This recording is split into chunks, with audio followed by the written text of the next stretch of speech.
The automatic doors parted with a tired hiss, and Marisol Garcia stepped into the Galleria like she had stepped into 1,000 other places she did not entirely belong.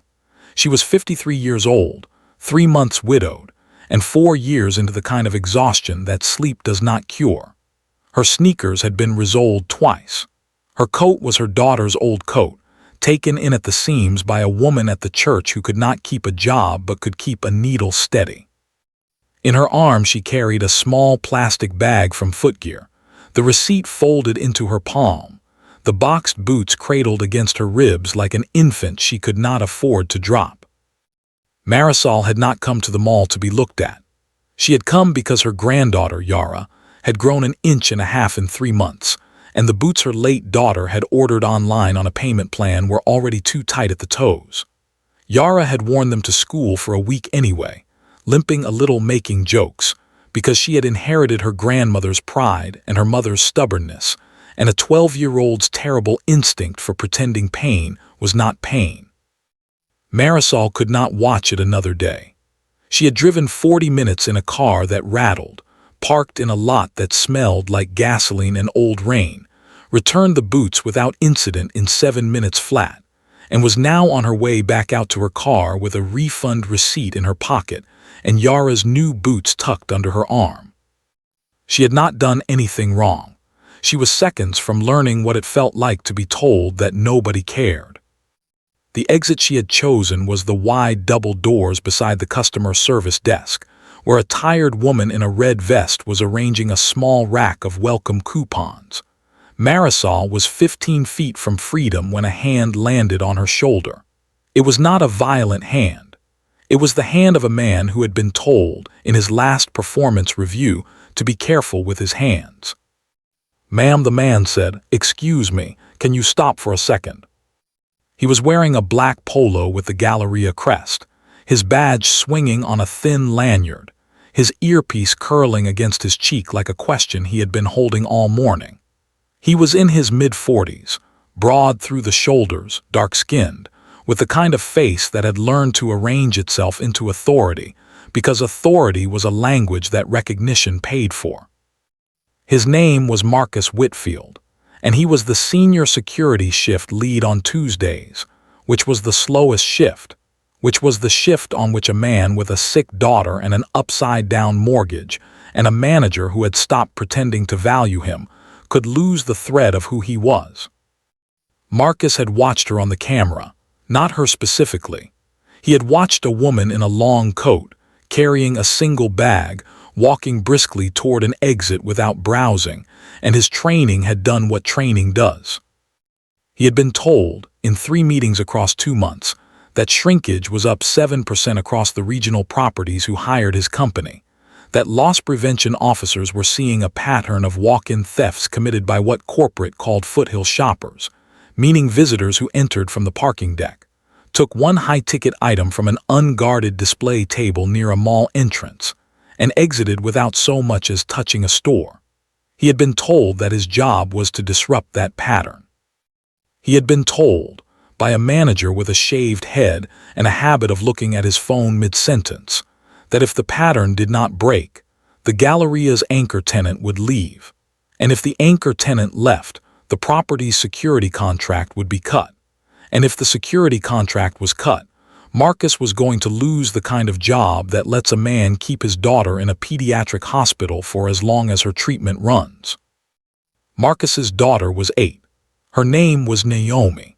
She had been diagnosed with a rare form of pediatric cardiomyopathy 2 years earlier, and her treatment plan lived inside a children's hospital 90 miles from the Galleria, in a city where the rent was higher and the air was cleaner and the cardiologists wore bow ties.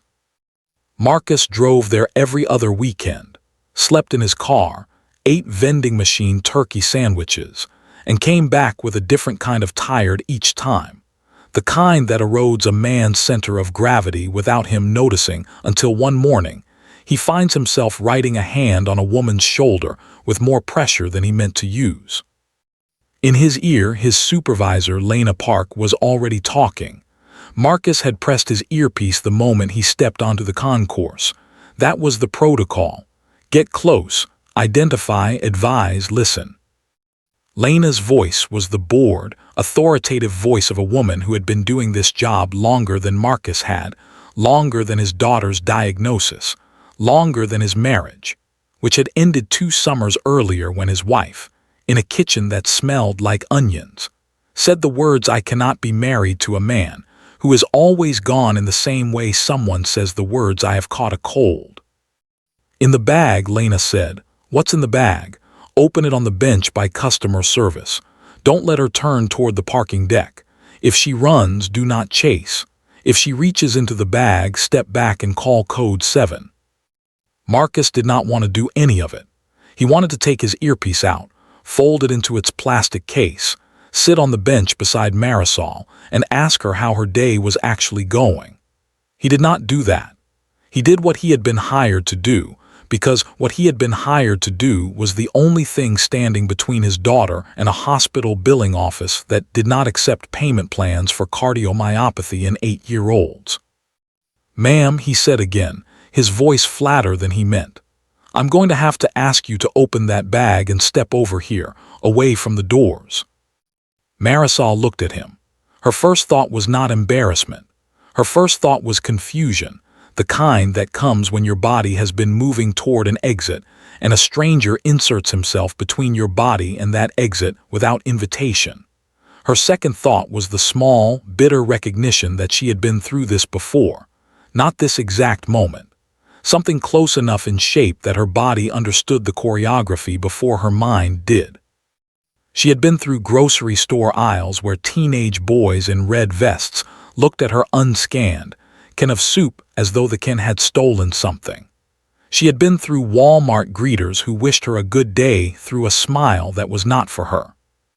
She had been through airport lines where the woman in front of her turned to make sure her own bag was okay, and the gesture was not subtle, and the gesture was not an accident, and the gesture told Marisol Garcia that her color, her coat, her shoes, and her posture had been tallied before the security guard had even shifted his weight toward her.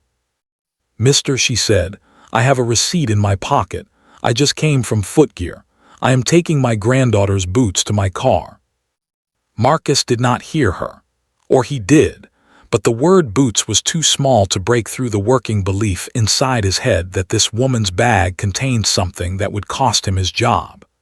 In his ear, Lena was already narrating what he should do with the kind of calm that living rooms give to people who are not the ones with their hands on another woman's shoulder.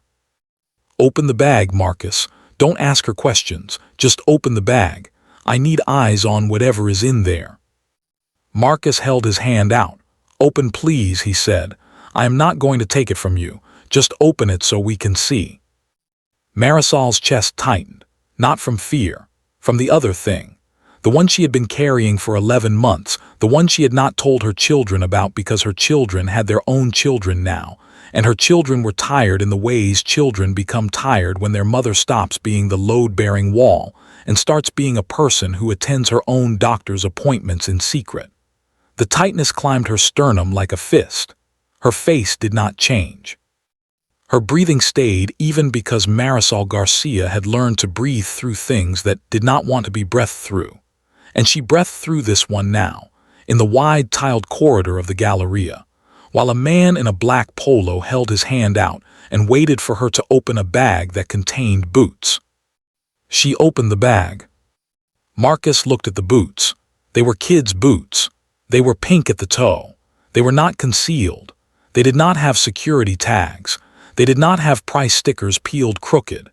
They were the boots of a grandmother who had returned the wrong pair and bought the right pair in the same 8-minute errand, and the boots were ordinary, and the boots were not the crime Marcus had been sent out here to interrupt. He did not say sorry. What he said was, "I am going to need you to wait here for a moment, ma'am. I have to verify." Verify what? Marisol said. To whom? In the ear, Lena's voice did not waver. Hold her. I'm walking down to camera 3. I want to see her face. Marcus's hand came back to her shoulder. Marisol did not move. She held the bag in front of her with both hands, the way a witness holds evidence. Her eyes went around her, to the couple by the Sephora window pretending very hard to read the menu taped to the inside of the glass, to the teenage boy in the food court with his mouth open, and his phone already raised, to the mall cop 3 corridors away walking toward her with the unhurried stride of a person who knows that the crowd they are about to walk into will not include anyone on their side. She looked at all of these things. She had been looked at like this since she was 11 years old, in stores in Texas, in waiting rooms in California, in her aunt's kitchen in Arizona during a holiday dinner, where one of her cousins told a joke that depended on the assumption that the brown woman at the table was the help. She had learned to hold her face like a tray, level, steady, never spilling anything. She held it now. She did not cry. She did not swear. She did not put the bag down. She stood where she had been put and she waited for the man to come down from the camera feed to verify, as he had said, and the man was already walking, and the man was young, and the man was in a suit that fit him poorly, and the man was carrying a clipboard that did not contain anything that mattered to him. His name was Devin Ray. He was 27. He had graduated from a state school with a business degree 6 months earlier.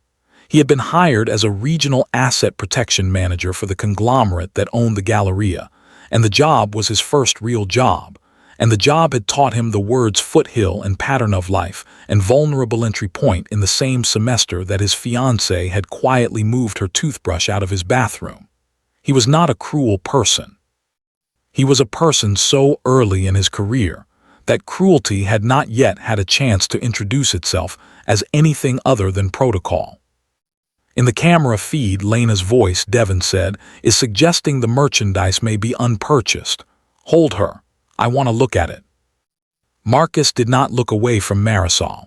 He stood 3 feet from her, hand open, weight shifted slightly forward and waited. He could feel the blood in his ears. He could feel the part of himself that wanted to drop his hand and walk away and let her drive home in her rattling car with her granddaughter's boots.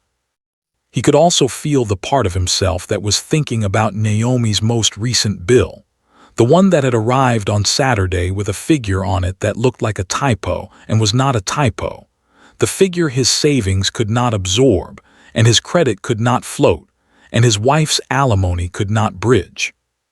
He held the hand out. He waited for the manager. Devin arrived in 90 seconds. He did not introduce himself.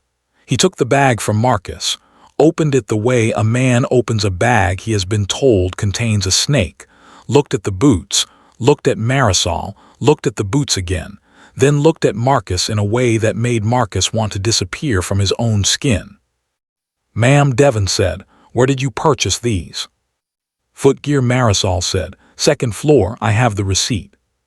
She reached into her coat pocket, the slow, careful reach of a woman who understood, on a cellular level, that quick movements in front of men like this can be the last movements you make in a place like this. And she pulled the receipt out, and she held it out, and Devin did not take it. "Footgear's on the second floor," Devin said, looking at Marcus instead of at her. "Why did she come up the south entrance? Where's the camera on the south entrance?" Marcus did not know. Lena would have known. Lena was in the control room, 2 floors up, watching 3 screens at once. Lena knew where every camera in the Galleria was pointed and where none were. Lena was the reason Marcus had his hand held out. Lena was also the reason Marisol Garcia was standing in the middle of a corridor with her granddaughter's boots in a bag and her chest hurting in the way chests hurt before they hurt worse.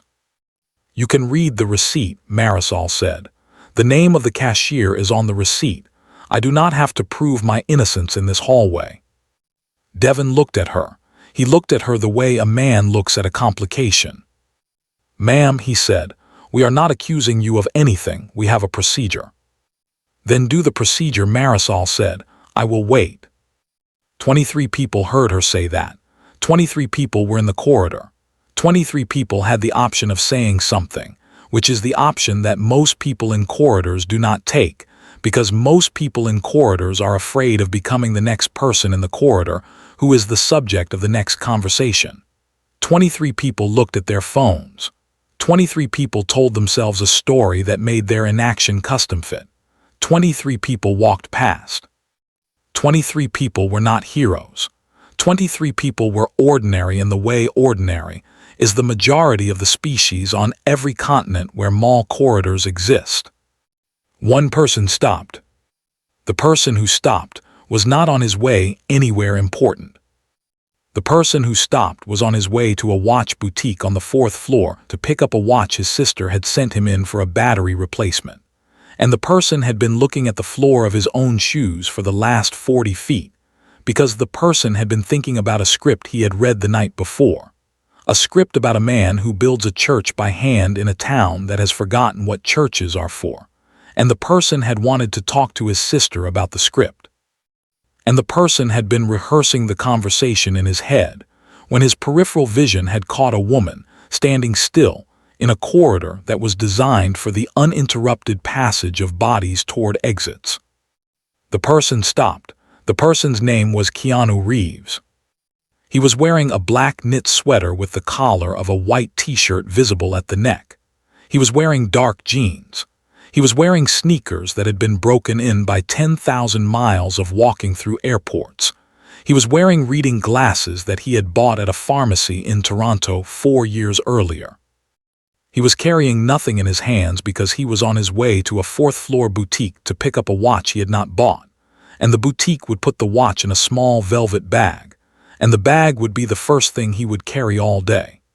He was 48 hours into a stretch of work he had enjoyed and was almost finished with, and his shoulders carried the kind of heaviness that comes from playing a character whose pain rides in the bones for a few weeks after the camera turns off. He was, by every metric that mattered to the moment, a man who could have kept walking, because Marisol Garcia was not his responsibility, and her boots were not his problem, and her chest pain was not visible from 15 feet, and her color was not his to manage, and her granddaughter was not his to parent, and Devon Ray was a stranger whose name Keanu had never heard. He stopped because he was not on a clock, because his sister had not answered her phone yet, because he had nowhere to be for the first time in 6 weeks, and nowhere to be is a condition in which a man trained by life to pay attention becomes available to pay attention. He looked at Marisol from 12 feet away. He did not approach.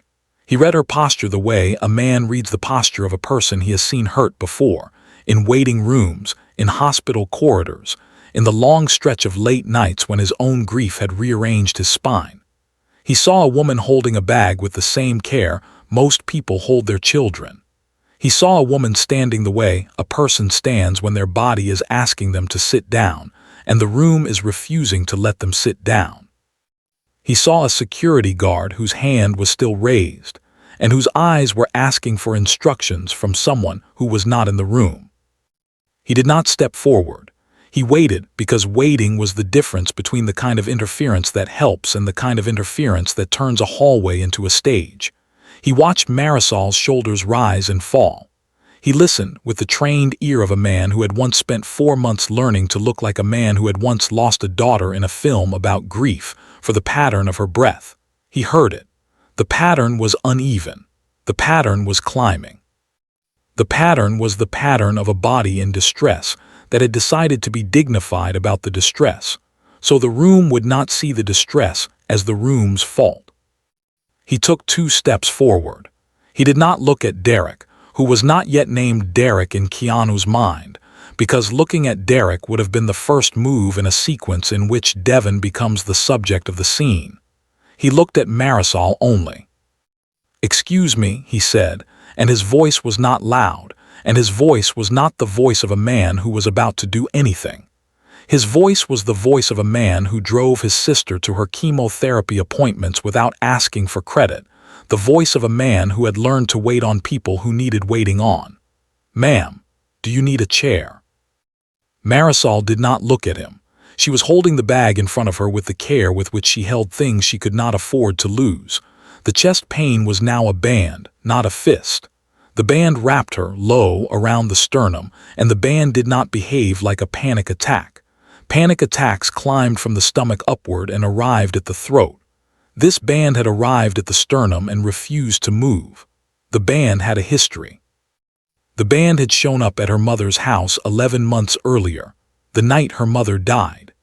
The band had shown up at her brother's kitchen 3 months earlier, the morning her brother told her, on the phone, that her oldest daughter's cancer had come back, and that this time, it had come back with the kind of historical certainty that oncologists do not argue with. The band had shown up 6 weeks earlier, in a kitchen in El Paso, while Marisol was opening a can of soup, and the can opener slipped and cut her thumb, and Marisol sat down on the linoleum, and her heart went into a rhythm that was not its rhythm, and she sat there until the rhythm returned to its rhythm, and she got up and put a Band-Aid on her thumb and did not tell anyone. The band had a name. The band had been named, in a clinic in Houston, 8 months earlier, by a cardiologist with kind eyes and a printer that jammed. The name was paroxysmal atrial fibrillation, and the name meant, in the language of cardiac medicine, that Marisol's heart sometimes forgot what rhythm it was supposed to be in and decided, without permission, to go into its own rhythm. And the rhythm was the rhythm of a heart that was working too hard for a body that was not being maintained properly, and the rhythm had not killed her yet. But the rhythm was not a rhythm that you wanted to fight in a mall corridor. She did not look at Keanu because looking at Keanu would have meant looking away from the bag, and the bag was evidence, and the evidence was her only lawyer. She said, very even, I have the receipt in my hand. I do not need a chair, thank you. I just need to be allowed to leave. Devin looked at Keanu. Devin's first thought was that the man in the sweater was somebody's father. Devin's second thought was that the man in the sweater was not going to make this easier. Sir, Devin said, you can't just approach her while she's being. I approached her, Keanu said, to ask if she needed a chair. That is what I did. He did not step any closer. He did not raise his voice. He did not turn his body toward Devin. He stood where he had stopped, 12 feet back, and his hands were at his sides, and his hands were not in his pockets because hands in pockets read as a kind of editorial comment, and hands at sides read as a man who is not making an editorial comment. May I ask what is happening here, he said, and he asked it of Devin the way a person asks a question when the question is a request, and the request is a hand extended. Devin said, we have a procedure. Keanu said, okay, what is the procedure? Devin did not want to explain the procedure to a stranger in a sweater. The procedure required Marisol to produce ID, which she had not been asked for yet because Devin had not wanted to escalate until the camera was on. Devin said, the procedure is for her to produce identification proving her purchase. Keanu said, she told you the store. The store has cameras. The store has a transaction log. The store is 40 feet from here on the second floor. Is there a reason you're running the verification in this hallway instead of in the store? Devin said, we are running it here for our own purposes. Keanu said, for your own purposes. Okay. He turned for the first time, not fully, just a quarter turn, so that his eyes were now angled toward Marcus, whose hand had not yet been lowered. Are you all right? He said to Marcus. Not in the tone of a man checking on a stranger, in the tone of a man who knew what it sounded like to hold a hand out when the hand did not want to be holding out. Marcus did not know what to say. He had never been asked that question by a stranger in a corridor. He had been trained to ask it of himself in the truck of his car on the long drive home, but he had not been asked it by another person in years. He swallowed. He lowered his hand. He did not know he was going to lower his hand. His body did it without his mind approving it. That was the thing about being asked a real question. The body answers before the training catches up. I am okay, Marcus said, in a voice that told the corridor that Marcus was not okay. Keanu looked at the earpiece. He did not ask about the earpiece. He did not need to. He had been on enough sets with enough producers who wore earpieces to know what a man with a live earpiece in a corridor was. He looked at Devin instead, and Devin felt the look, and the look was not the look a regional asset protection manager receives in the course of his work.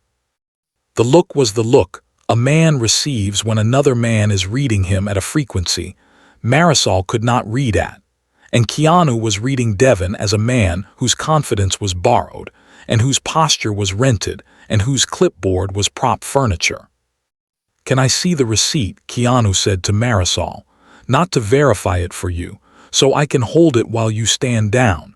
You have been standing for a while." Marisol hesitated. She looked at his hands first because Marisol Garcia had been taught in the language of her own life to read hands before she read faces. His hands were not reaching. His hands were open at his sides. His hands had not made an editorial comment in 10 years. She handed him the receipt. Keanu took the receipt with one hand. He held it the way a man holds a piece of paper that belongs to someone else and will be returned. He did not scan it. He did not raise it to his eyes to inspect it. He held it at his side and said to Devon, "If you would like the receipt, I will hand it to you." She will not hand it to you because she has already handed it to you twice and you did not take it. If she is not free to leave, I would like to understand why. Devon looked at Keanu's face. He did not recognize the face for a moment, and then he did. The recognition arrived in Devon's body before it arrived in Devon's mind, because Devon's body was the part of him that watched movies in the dark with his sister when he was 13. And Devon's body had been the part of him that cried at the end of a film about a man who drove a bus through grief, and was not the same man at the end of the film as the man who had driven the bus at the beginning. Devon's body saw the face, and Devon's body said the word that Devon's body had been waiting to say for 15 years, and Devon said it out loud, a single syllable, under his breath, half-conscious, and the syllable was John. Keanu did not react. Keanu did not need to react. He had been saying the syllable for 3 decades. He had been stopping in corridors since 1997, in airports since the early 90s, in grocery stores since before Devon was born. He had been buying women behind him in line their groceries since before millions of strangers knew his name. He had been sitting on the sidewalk outside a hotel at 4 in the morning with a homeless woman who had called him by a different name, because her name for him had been the name of a man who had spent an entire night listening to her without trying to save her. Keanu had been practicing this kind of presence for 30 years, and the practice was not a practice, because practice meant rehearsal, and what Keanu did was not a rehearsal. What Keanu did was what his life had made of him. Devon flushed. The flush traveled up from his collar. The flush made Devon's face the color of a man who has just realized the thing he is doing is the thing he will be remembered for, and that the remembering will be the wrong way. "I didn't," Devon began, and did not finish the sentence, because finishing the sentence would have meant explaining himself, and explaining himself would have meant saying why a man in a polo had his hand out in a corridor with a grandmother holding a bag of pink boots of a kind that could not be resold on the secondary market for a profit. And Devon could not, in front of that face, in front of that hand, in front of that presence, finish that sentence. "You can leave," Keanu said to Marisol. "You are free to go." He did not say anything else. He did not instruct Devon to apologize. He did not instruct Marcus to lower his hand. He did not name what had happened. He simply told Marisol she was free to go, in the same tone a man uses when he tells a child that dinner is ready. Marisol looked at Keanu. She still did not fully see him. She saw a man in a black sweater whose voice had the kind of weight that makes doors open. She saw a man whose hands were open. She saw a man who had asked her if she needed a chair. She said, "Thank you." She walked to the doors. She did not run. She walked the way a person walks when the person has been given a permit to leave a room that the room did not want to let her leave. She passed Devon. She did not look at Devon. She passed Marcus. She looked at Marcus for the first time. She looked at him for a full second. She did not smile. She did not forgive him.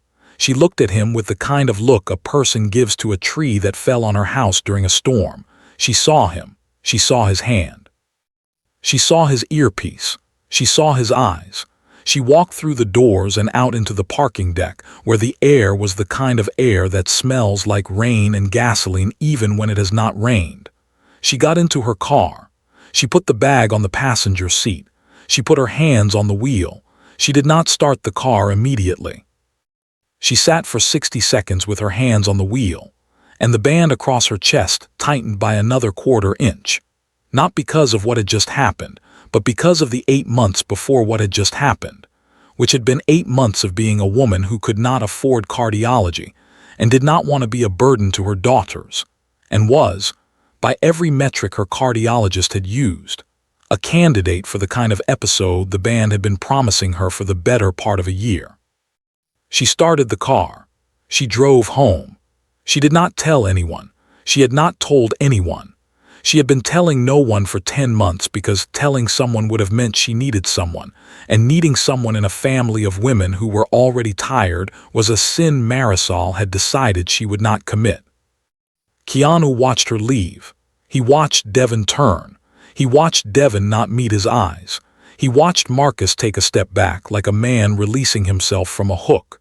He said to Marcus, and not to Devin and not to Lena in the earpiece, "You can put the hand down now." Marcus put the hand down. Naomi's name was in his phone as a draft. The draft said, "I love you, monkey. I am sorry I am not there." The draft had been a draft for 6 weeks. Marcus did not send it now. He would send it later that night from a motel outside Reno, where he had been planning to stop on the way to Naomi's hospital in the morning. He would send it at 1:14 in the morning, after a shower, in a room that smelled like bleach. And Naomi would answer at 1:15, because Naomi stayed up past her bedtime waiting for her father to send something real. And Marcus would type 4 sentences, and Naomi would type 4 back. And the sentences would be the kind of sentences that hold a man together when his hand has been asked, by a stranger in a mall corridor, if he is okay. Keanu handed Devin the receipt.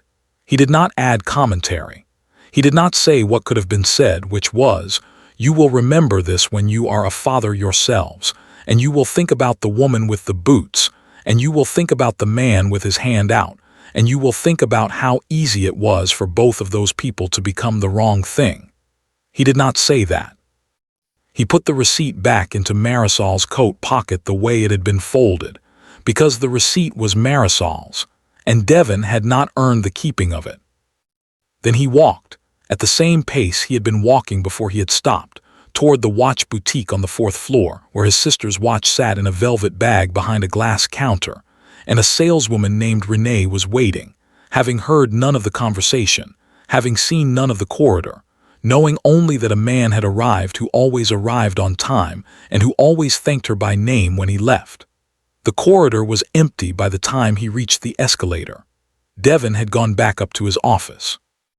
Marcus had gone outside to a bench that overlooked the parking deck, where he sat down and put his face in his hands, and stayed that way for a judgment that lasted longer than the 15-minute break he had been scheduled for, because he had a daughter whose heart did not work the way hearts are supposed to work, and he had put his hand on a grandmother's shoulder, and the hand had not been his, and he needed to remember what his felt like before he walked back inside. On the 3rd floor escalator, Keanu's phone rang. The phone was his sister's. The phone was answered on the 2nd ring. The voice on the other end was the voice of a woman named Kim, who had survived leukemia and had decided on the morning of her survival that she was going to keep surviving in the way her brother survived, which is to say, in the company of the people who needed her, and not in the company of the people who needed her for the way she made them look. "Kim," he said. Kim said, "Did you talk to her?" Keanu said, "To whom?" Kim said, "The grandmother." Keanu said, "I don't know her name." Kim said, "The grandmother with the boots." Keanu said, "You don't know her name either." Kim said, "That is why the boots matter. Did you see the boots?" Keanu said, "Yes." Kim said, "Good, take me through it." Keanu took her through it on the escalator, with his reading glasses sliding down his nose and the watch boutique 15 feet away.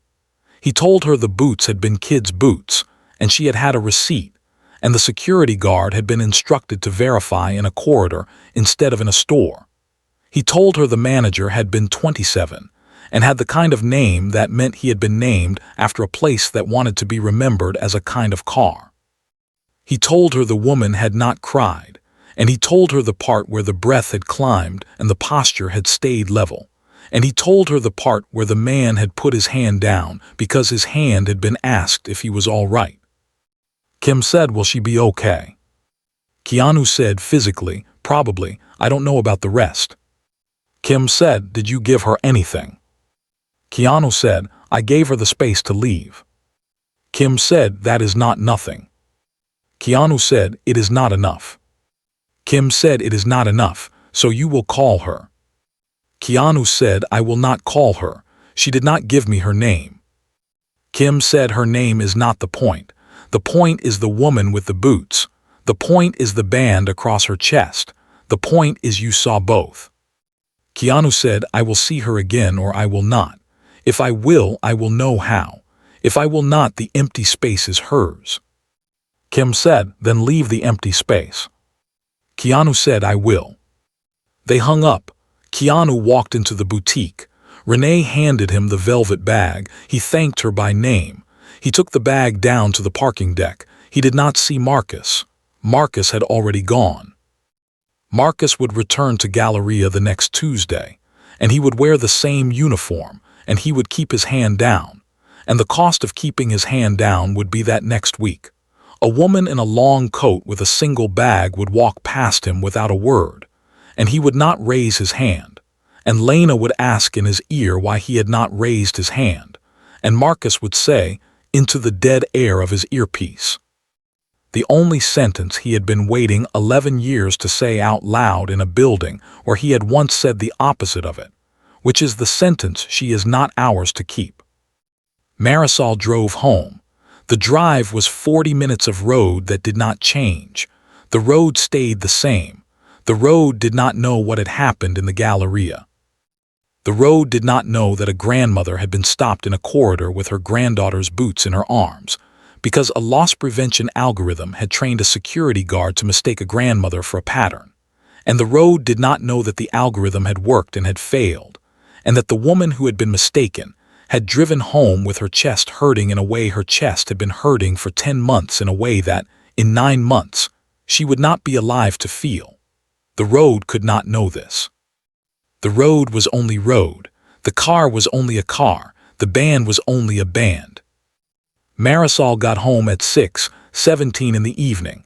Yara was in the kitchen finishing her homework, her feet in socks that did not fit because the new boots were still in the boot box on the passenger seat. Marisol set the boot box on the counter. Yara squealed. Yara ran. Yara sat down and pulled the boots out and put them on and held her feet up and examined them from every angle, and the boots were pink at the toe and sturdy at the heel, and they fit. And Marisol watched, and Marisol's chest was a band, and the band now in this kitchen did not hurt the way it had hurt at the Galleria. The band here was the other kind of band. The band here was the kind a person feels when something she has done has worked. Marisol sat down at the kitchen table. She put her hand on Yara's head. Yara kissed the back of her grandmother's hand. The kitchen was warm. The kitchen smelled like the rice Yara had cooked alone because her grandmother had been gone longer than planned. The kitchen did not know. Yara did not know. Marisol did not tell Yara. Marisol did not tell anyone. She stood up. She walked into the bathroom. She sat down on the edge of the tub. She pressed 2 fingers to the inside of her left wrist. She counted the rhythm. The rhythm for now was hers. Weeks passed. The boots wore in. Yara wore them to school and did not limp. Marisol kept her appointments at the cardiology clinic in Houston, which she attended every 6 weeks, at 6 in the morning, alone, because she had not told her daughters about the heart. She had been told she needed an ablation procedure. She had been told the price of the ablation procedure in writing. She had been told that the price of the procedure was equal to the price of the car she was currently driving, and that the price of the procedure was not a price the clinic would accept in installments, and that the price of the procedure was the kind of price that, for a woman earning $14 an hour at a school cafeteria, would require either assistance or a miracle.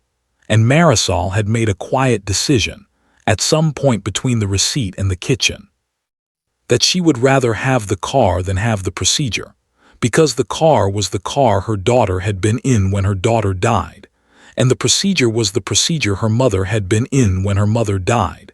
And Marisol had, without telling anyone, run out of faith in procedures. She worked, she paid rent, she watched Yara wear the boots, she attended the clinic, she left the clinic each time with a pamphlet about sodium intake and a referral she could not afford to follow. She drove home, she rested, she felt the rhythm climb, she sat down, she waited for it to return to its rhythm. She did not in this stretch of weeks have another episode like the one she had had at the Galleria. She had a smaller one in the kitchen. She had a smaller one at church. She had a smaller one in the parking lot of the clinic on a Tuesday in October while she was sitting in her car deciding whether to drive back inside and ask about payment plans a fourth time. She did not drive back inside. She drove home. The band stayed a band. Keanu in this stretch worked. He finished his film. He flew home. He answered the calls he wanted to answer and did not answer the calls he did not want to answer. He left his sister 24 messages in 2 weeks, none of which were urgent, all of which were about the script he was still thinking about, the script about a man who builds a church by hand. His sister said yes. His sister said she had already said yes. Keanu laughed out loud, in his kitchen, alone. The way a man laughs when a thing that has been postponed for 15 years is finally going to happen. He thought about Marisol at intervals that were not chosen. He thought about her when he woke up. He thought about her when he read a script in which a man loses a daughter. He thought about her when he read the line boots in a script he had not written. He did not, in any of these intervals, attempt to find her. He did not know her name. He did not know her address. He did not know the color of her car. He knew that she was a grandmother and that her chest had been hurting, and that he had not been able to fix any of it. And he knew that fixing things is not the only work a person can do in the world. And he knew that sometimes the work is to stop in a corridor and to ask a question and to leave, and to carry the leaving with him, and to trust that the woman will do the rest. She did not. She died. She died on a Thursday in March in the kitchen where she had watched Yara put on the boots 7 months earlier. Yara was at school. Yara's mother, Marisol's youngest daughter, was at work. The cat was on the counter. The radio was on. The chili was on the stove in the early way chili is on the stove in the late morning, with the onions already translucent and the beef not yet browned. Marisol was sitting at the kitchen table, paying bills with a pen, the way her mother had paid bills with a pen, and the band arrived, and the band did not behave like a band, and the rhythm went out of its rhythm, and the rhythm did not return to its rhythm, and Marisol Garcia put her pen down on top of a water bill that was not yet paid, and she put her head down on her arms and she went. Yara came home at 3:20. Yara's boots were on her feet. Yara said, "Grandma." Yara said, "Grandma." Yara said, "Grandma," 3 times. Yara did not get an answer. Yara called her mother. Her mother got there in 11 minutes. The ambulance got there in 19 minutes. The emergency medical technicians did, in front of Yara, the things that emergency medical technicians do, which is to say, they tried, and the trying did not work, and the not working did not bring Marisol back. And the rest of the afternoon became the afternoon that would, in Yara's life, become the afternoon that would divide Yara's life into before and after. The boots were still on Yara's feet. Nobody asked her to take them off. Nobody noticed. Yara did not take them off until 3 days later when her mother came to the school to bring her a change of clothes, because her mother had not known Yara had been wearing the same boots for 3 days, because her mother had not known that Yara had not been sleeping, because her mother had not known that her mother had been sick. The funeral was on a Saturday. Yara was buried in the boots. Marisol was buried in the coat the church ladies had taken in. Devin Ray sent flowers. The flowers were anonymous. The card on the flowers was typed, not signed. The card said, "I am sorry." The card was placed on the table by the door beside a tray of cookies that nobody ate. Marcus Whitfield did not come to the funeral. He did not know about the funeral. He did not, in any investigative sense, know that the woman whose hand he had raised had died. He had not seen her name in the paper. He had not seen the obituary. He had not been searching. He had been working Tuesdays. Keanu, on the Saturday of the funeral, was in Sao Paulo. He was reading a script. He did not know. He did not, in any way that would have been possible to know that the woman with the boots had stopped existing. He had left her with the empty space. The empty space was now fuller than he had expected it to be. He learned about her 3 weeks later, in an article that his sister showed him on a Tuesday, because the essay was about what happens to grandmothers at mall corridors, and the essay mentioned the Galleria, and the essay mentioned the time of day, and the essay mentioned the color of the boots, and the essay mentioned the earpiece on a man's chest, and the essay mentioned that the woman had died, and the essay mentioned that she had left behind a granddaughter, and the essay mentioned the granddaughter's name. Yara. Kim said, "Take me through it again." Keanu said, "There is no through to take, she is gone." Kim said, "The granddaughter is not." Keanu said, "The granddaughter has a mother." Kim said, "The granddaughter has a mother and a grandmother who is dead, and a pair of boots that are now the only part of the grandmother that fits her." They did not speak for 6 weeks. The 6 weeks were the kind of 6 weeks that happen when two people who love each other very much disagree about the right way to do a thing that does not have a right way. Kim wanted Keanu to reach out. Keanu did not want to reach out, because reaching out would have meant inserting himself into a family in which he was a stranger. And inserting himself into a family in which he was a stranger would have meant turning his corridor moment into a campaign. And turning his corridor moment into a campaign would have meant turning what had been a small, real, dignified act of attention into a story that was now partly his. And Keanu did not want it to be partly his. He wanted it to be all hers, because it had been all hers. Kim said, "You are incorrect." Keanu said, "About what?" Kim said, "About who it belonged to. It belonged to her, and it belongs to her granddaughter now. And a thing that belonged to someone and now belongs to someone else is a thing that is no longer yours to leave alone." Keanu said, "I do not know her address." Kim said, "I do. The article named the funeral home. The funeral home is in a town I have been to." Keanu said, "Kim." Kim said, "I am not telling you what to do. I am telling you what is already done. The granddaughter was wearing the boots. The boots were in the article. The boots have a name. The name of the boots is what you can hold on to." Keanu flew to Texas the next month. He did not tell anyone why. He rented a car.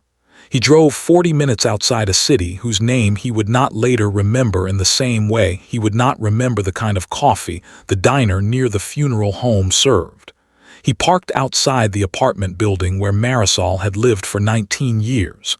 He did not go inside. He sat in the car for 40 minutes, in the parking lot, in the same posture Marisol had sat in her own car in the Galleria parking deck, with his hands on the wheel, and he did not start the engine, and he did not end up inside.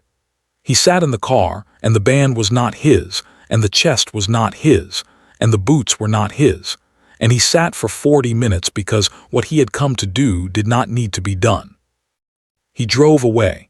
He drove to a coffee shop 3 miles away. He wrote a letter. The letter was not signed in his own name.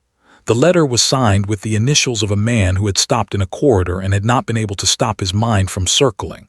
The letter said, "To the family of Marisol Garcia, to her daughters, to Yara, to whoever is reading this in a kitchen that does not yet feel like a kitchen without her. I cannot tell you anything you do not already know. I cannot bring back what is not here. I can only tell you that a woman wearing a coat with pink boots and a paper bag was treated in a hallway in a way no one wearing pink boots and a paper bag should be treated. I cannot unring the bell. I can only tell you that the bell was rung by someone in a corridor who knew better and who did the wrong thing anyway, and who, when a stranger asked if his hand was all right, did not know what to say. I cannot give you back the day. I can only tell you that I saw what happened. I saw her keep standing. I saw her keep holding the bag. I saw her not cry. I saw her not give you up. I want you to know that the day she did that, your mother was not alone. Your grandmother was not alone. Your daughter's name was held in the hands of a stranger who could not fix it. I did not send the letter. He drove back to the coffee shop 3 days later. He sat down. He reread it. He put it in the envelope. He addressed it to the funeral home because that was the only address he had. He did not mail it from Texas. He carried it back to the Pacific Northwest. He kept it in a drawer in the back of his desk in a folder labeled with the date the corridor happened and nothing else. He kept the letter for 4 years. He mailed it at the end of the 4th year on Yara's 16th birthday, which he did not know was Yara's 16th birthday, because Yara's 16th birthday was a coincidence. But he mailed it on that date anyway, because the universe had, against his better judgment, put a date on the calendar that matched. And he mailed it because he had been carrying it longer than the silence had been carrying him, and the silence was ready. Yara received the letter on a Tuesday, 3 weeks after her grandmother had been buried for 4 years. Yara was 16. Yara had grown into her boots. Yara had grown out of her grandmother's coat. Yara had finished an essay about grief that her teacher had returned with a note that said, "This essay is true. Did you write it?" Yara had written it. The essay was about a grandmother. The essay did not mention the Galleria. Yara had not known about the Galleria. Yara opened the letter. She read it in a kitchen that still did not feel like a kitchen without her grandmother, but felt on this Tuesday a 1/4 inch more like a kitchen than it had felt the Tuesday before. The letter did not arrive with a return address. The letter arrived with the initials of a man who, in his silence, had done the only right thing he had known how to do, which was to stay. He had stayed out of her life. He had stayed in his life. He had stayed with the letter. He had stayed until the letter had had somewhere to go. Yara did not write back. Yara did not need to. The letter was not a question. The letter was not a request. The letter was an answering machine on which a stranger had left a message meant for a family that was not yet ready to receive it. And the family was now, 4 years later, ready. And the message was now, 4 years later, deliverable. And the boots were 4 years older. And Yara's feet were 4 years larger, and the letter had stayed in a drawer in the Pacific Northwest through 4 winters and 4 springs, and the letter was now where it had been going to be, which was in the hands of a girl who had grown into the boots her grandmother had bought her in a corridor. She had not known her grandmother had been stopped in. Years passed. Yara went to college. Yara studied nursing because she had decided at 15, after her grandmother died, that she was going to be the kind of person who knew when somebody's rhythm was wrong. Yara could not have explained the decision, except to say that she had watched her mother cry in a kitchen without her grandmother, and Yara had decided that she was going to be the kind of person who noticed, in kitchens, the things that mothers could not say. Yara finished her degree at 22. Yara worked in a pediatric cardiac unit in a hospital in Houston. Yara's patients were children whose hearts did not work the way hearts are supposed to work. Yara's patients were Naomi's age sometimes. Yara heard their rhythms. Yara paid attention to them. Yara sat with mothers in waiting rooms. Yara did not, in any of these acts, think of her grandmother. Yara did not have to think of her grandmother. The grandmother had become the grandmother of the way Yara held her hands on her patients, the grandmother of the way Yara looked at mothers, the grandmother of the way Yara asked questions that other nurses did not ask, because Yara had been the granddaughter of a woman who had not been asked. Keanu became older. Keanu kept working. Keanu still answered his sister's calls. Keanu did not attend Marisol's funeral. Keanu did not learn that Marisol had died until 3 weeks after the fact on a Tuesday in the kitchen he shared with the dog he had rescued in 2020. Kim told him. Keanu did not say anything for 26 minutes. Kim stayed on the phone for 26 minutes. They did not speak. They listened to each other not speak. Then Keanu said, "I am going to need some time." Kim said, "Take it." Keanu said, "Will you call Mom?" Kim said, "Already called." Keanu said, "Okay." They hung up. Keanu sat in his kitchen. He put his hands on the table. He did not pray. Keanu did not pray. He had not been the kind of man who prayed since he was 15, and he was not going to become the kind of man who prayed now. He sat. He sat the way a man sits when a piece of the world has been taken out of it, and the man has no procedural remedy for the taking out. He sat for an hour. Then he got up. He went to the drawer in the back of his desk. He opened the folder. He pulled out the letter he had written in a coffee shop in Texas the year before. He put the folder on the kitchen counter. He did not look at the letter again for 4 years. Yara, at 26, met a boy. The boy's name was Matthew. Matthew worked in a bike shop. Matthew had been diagnosed at 12 with a heart condition no one in his family had ever had, a ventricle that was thick in the wrong place, the kind of ventricle that pediatric cardiologists see 4 times a year in cities where pediatric cardiologists are different from pediatric cardiologists in other cities. Matthew had been the patient of a woman named Yara's senior nurse. Matthew had been the patient of a woman whose hands Yara had watched for 3 years before Yara had been invited to hold the stethoscope herself. Matthew had grown up the way children grow up when they grow up knowing their bodies are not the bodies their friends have. Matthew was steady. Matthew was not afraid of quiet. Matthew did not have the band. Matthew had the ventricle, which was different. Yara married Matthew when she was 28. Yara and Matthew did not have a wedding in a church. They had a wedding in a hospital chapel that was not, in fact, a chapel, but a waiting room that had been dressed up to be a chapel for an afternoon, because a nurse named Yara had asked the hospital's facilities department if she could marry her fiancé in a place that smelled like disinfectant if she paid for the flowers herself. And the facilities department had said yes, because the facilities department had been staffed by a man who had lost his wife in the same ward. And the man knew what Yara was asking, and the man knew that the asking was a kind of prayer that hospitals are not supposed to host, but sometimes do. Yara married Matthew. Yara's mother was there. Yara's mother had not remarried. Yara's mother had, in the decade since Marisol's death, become a different kind of tired, the kind of tired that comes from being the only living parent of a child whose grandmother died without telling anyone about her heart. Yara's mother walked down the aisle of the chapel in a coat she had taken in herself, because the church ladies were older now, and the church ladies had stopped coming around, and Yara's mother had learned to keep her own needle steady. Naomi, Marcus's daughter, was 11 when Marisol died. Naomi was 15 when Keanu mailed the letter.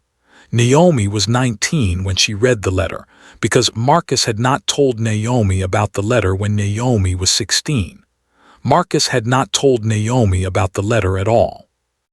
Marcus had kept the letter in a coffee can in the garage, between a can of bolts and a can of engine oil, because Marcus was a man who kept important things in places that did not look important, which is how Naomi had felt most of her childhood, and Naomi had resented this for years, and the resentment had become a topic of therapy Naomi had attended twice a month between 17 and 20. Naomi had read the letter at 19 on a Tuesday, because Tuesdays were the days she had begun to associate in her late adolescence with the days her father's hands had been asked if they were all right. Naomi had read the letter and she had cried for 38 minutes, and then she had told her therapist about the letter, and the therapist had said, "That is a real letter." Naomi had said, "I know." The therapist had said, "What do you want to do about it?" Naomi had said, "I want to know who it is."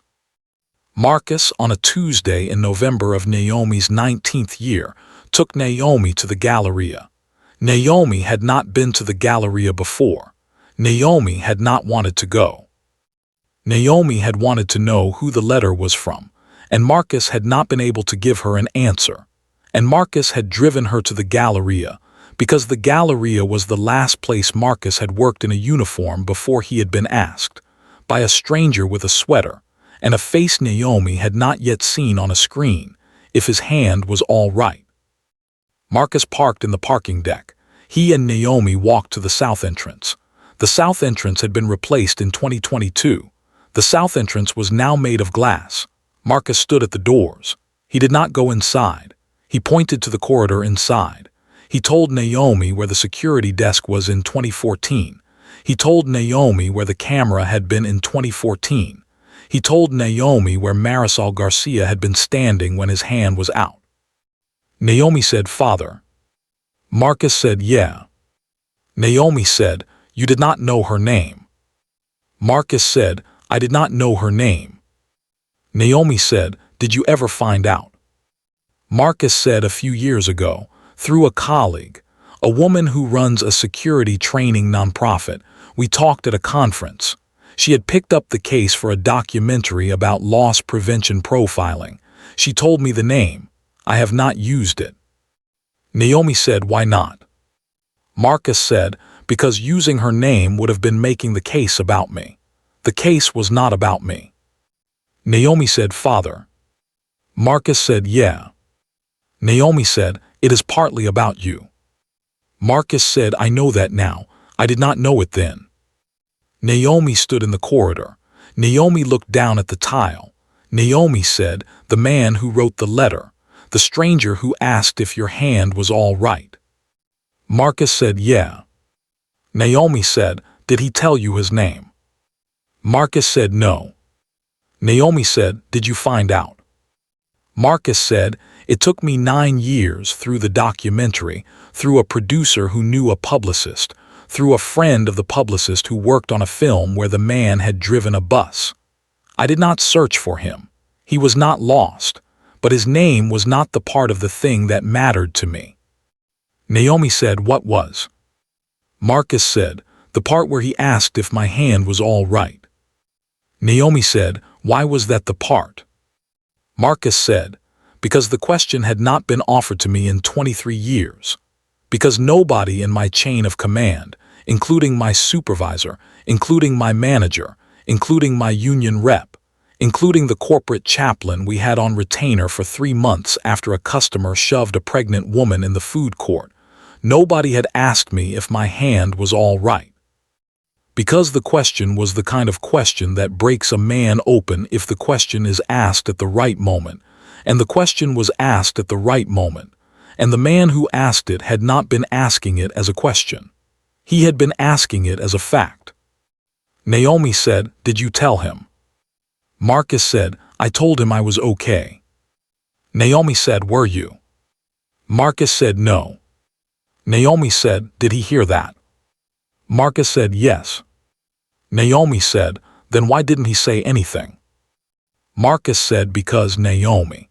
Because he was not there to save me. He was not there to save her. He was there to be witnessed. He was there to witness that the question can be asked.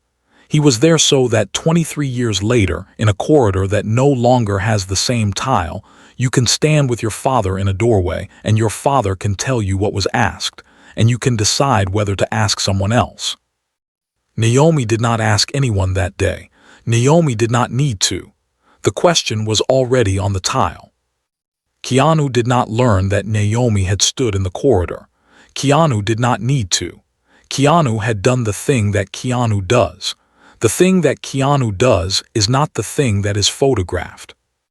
The thing that Keanu does is what remains after the photograph is taken down, when there is no longer a witness but the tile, when the tile is the tile of an ordinary Tuesday, and the Tuesday is the Tuesday that anyone can have, the Tuesday that anyone can ask on, the Tuesday that anyone can stop on, the Tuesday on which a grandmother is walking through a corridor with boots in her arms and her chest hurting in a way her chest has been hurting for 10 months in a way that, in 9 months, she will not be alive to feel, the Tuesday on which a security guard is standing with his hand up because a woman in an earpiece is telling him to keep it up, the Tuesday on which a man in a black sweater with reading glasses is walking past, and stops and asks and walks on. This is not a story about being famous. This is a story about being present. This is a story about what presence does in rooms where presence has become rare. This is a story about a woman who did not want to be a burden to her daughters and who died in a kitchen because her daughters did not know her chest had been hurting. This is a story about a man who raised a hand because his daughter's cardiologist had not yet cleared the bill for last month's echocardiogram. This is a story about a stranger who asked one question in one corridor in one mall on one Tuesday in a country where thousands of corridors like this happened on the same Tuesday. And in most of those corridors, no one asked, and in most of those corridors, the hand stayed up. And in most of those corridors, the grandmothers walked past.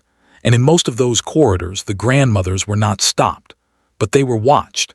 And they were not invited to feel welcome, and they were not given a chair. And they were, in some cases, not given the space to leave with dignity. And they went home with their chests hurting in a way that would not, in the same week, be relieved by anyone. This is not a story about Hollywood. This is a story about a corridor. This is not a story about money. This is a story about a question. This is not a story about power. This is a story about the moment at which power chooses to ask if the person it is being used on is okay. I do not have a moral at the end of this story. I do not have a moral at the end of this story because the moral of this story has to be lived, not told. The moral of this story is that if you are walking past a corridor and the person walking past you is being held by a hand that is not theirs, you ask the hand if the hand is okay. You do not save the person. You do not save the hand. You ask. You leave. You carry the leaving with you. You do not insert yourself into the family of the person who was held. You do not ask for credit. You do not ask for an outcome. You do not ask for an ending that is yours. You ask the hand. You walk on. The hand goes down. The person walks out. You go home. The person goes home. The boots do not know what happened. The boots are boots. The boots will be worn by a granddaughter who will grow into them and who will, 16 years later, receive a letter from a stranger who was once in a corridor, and the letter will not be signed, and the letter will not need to be signed, and the grandmother will not be alive to know that the letter arrived. But the letter arrived anyway because arrival does not require a witness to be witnessed. The corridor is enough. The question is enough. The presence is enough. The boots are still in a closet in Texas, and Yara, who is 28 now and married and a nurse, still keeps the boots in a closet, because the boots are the boots that a grandmother bought in a corridor that nobody knew she had been stopped in. And the boots are the boots that grew into a nurse who kept other grandmothers alive. And the boots did not know they were doing this, because boots do not know what they are doing, because boots are boots, but the granddaughter knew and the granddaughter would. On any given Tuesday, when asked the right question by a stranger in a corridor, have an answer, and the answer would be yes. The corridor is not a metaphor. The corridor is a corridor. The corridor is in a mall in a city in a country where grandmothers are held in corridors every Tuesday, and grandmothers are asked to verify every Tuesday, and grandmothers are told they are free to leave after the 8th minute every Tuesday, and grandmothers go home every Tuesday with their chests hurting, and grandmothers are not asked, and grandmothers go home, and grandmothers die in kitchens, and grandmothers are buried in coats that have been taken in, and grandmothers are not the only ones. Grandmothers are not the only ones. Grandmothers are not the only ones. Be the question in the corridor, be the question that does not ask for credit, be the question that does not save, be the question that walks on, be the question that arrives 4 years later in a kitchen that has not yet become a kitchen without her, in a letter that is not signed, in a pair of boots that do not know what they have done. Be the question.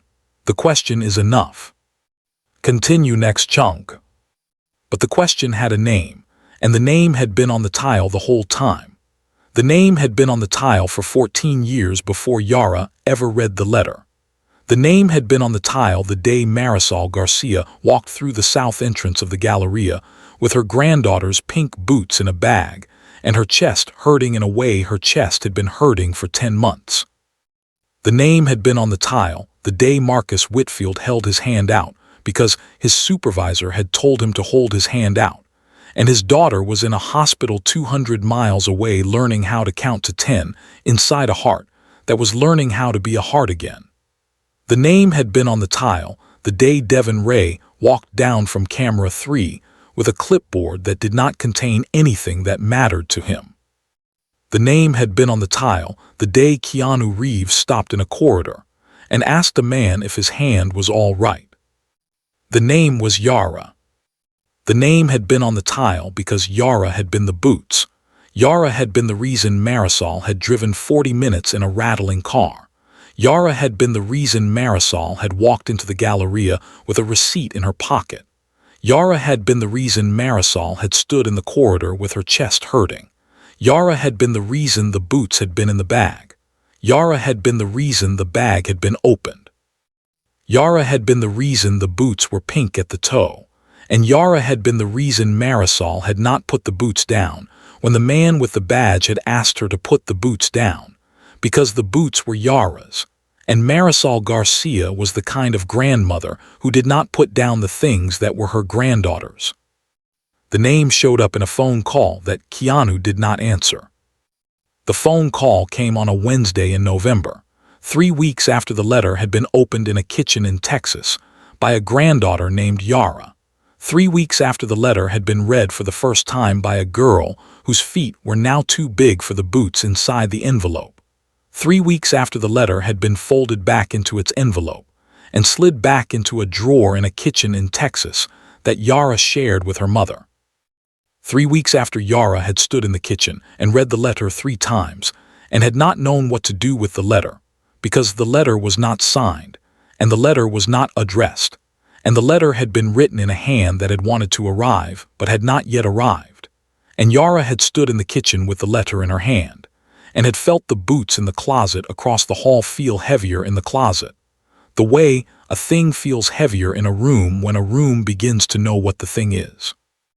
The letter had gone back into its envelope. The envelope had gone into a drawer. The drawer had not been opened for 3 weeks.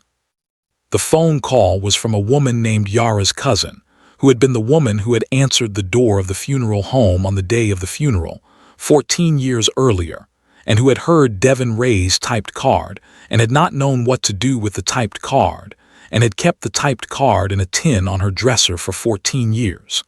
The cousin had read the letter when Yara had shown it to her. The cousin had not cried.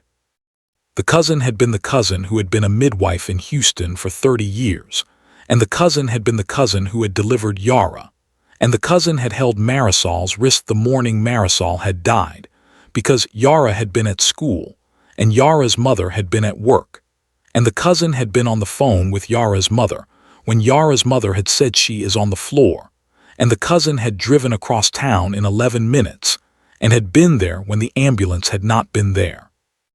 And the cousin had held Marisol's wrist and had felt the rhythm leave, and the cousin had told Yara's mother on the phone that Yara's mother needed to come home now, and the cousin had not cried in front of Yara because the cousin had decided, in the minutes before Yara's mother had arrived, that someone in the family needed to be the kind of person who did not cry in front of the children, and the cousin had decided, without telling anyone, that the cousin was going to be that person.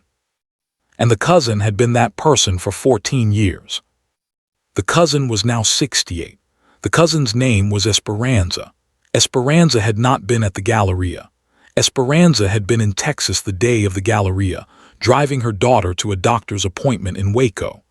Esperanza had not known in 2014 that her older cousin Marisol had been stopped in a corridor in a mall in a city Esperanza had never visited. Esperanza had not known until the letter had arrived that anyone had stopped Marisol. Esperanza had thought her cousin had gone to the Galleria to return a pair of boots. Esperanza had been right about that. Esperanza had not been right about the rest. Esperanza was now on the phone with a producer she had met at a conference on grief and end-of-life care in San Antonio in October. And the producer had been working on a documentary about loss prevention profiling for 3 years. And the documentary had collected 41 testimonies from grandmothers and mothers and daughters across the country who had been stopped in corridors. And the documentary had been trying for 2 years to find one anonymous stranger who had intervened in one of the 41 cases. And the documentary had not found one, until Esperanza had called the producer and had said, on a Wednesday in November, that her cousin's granddaughter had been sent a letter from a man whose face had appeared on her screen at the age of 12. And the producer had said, "Can you tell me the face?" And Esperanza had said, "He drove a bus in a movie." And the producer had said, "I will call you back." The producer called Esperanza back in 41 minutes. The producer had identified the man within 9. The producer had not been trying to identify the man. The producer had been looking for a stranger who had asked a stranger in a corridor if his hand was all right. and the producer had been looking for 2 years, and the producer had now identified the stranger, and the producer was sitting in her office in Brooklyn with her hand on her face, because the producer had been a 14-year-old girl in a theater in Idaho in 1994, watching a film in which a man had driven a bus that had not been about a bus. And the producer had been the producer of the documentary. And the documentary had been the documentary that the producer had been making because the producer had decided, when she was 22 and her grandmother had died in a way that was not like this one, and was also like this one, that she was going to spend her life making sure that grandmothers were not stopped in corridors by people who did not understand what grandmothers were carrying. And the producer had been spending her life that way for 10 years. And the producer had now found the man who had asked the hand if it was all right. And the producer was sitting in her office in Brooklyn with her hand on her face. Because the man who had asked the hand if it was all right had been the man the producer had been waiting her whole life to find. And the man who had been waiting his whole life to find the producer had been the man who had been sitting in a kitchen in the Pacific Northwest. 1,200 miles from Brooklyn, on a Wednesday in November, not answering his phone. The producer called the cousin back. The cousin called Yara. Yara did not answer. Yara was at the hospital. Yara was working a 12-hour shift in the pediatric cardiac unit in Houston. Yara had not in 14 years taken a Tuesday off, because Tuesdays were the days Yara associated, without knowing she associated them, with the days her grandmother had died.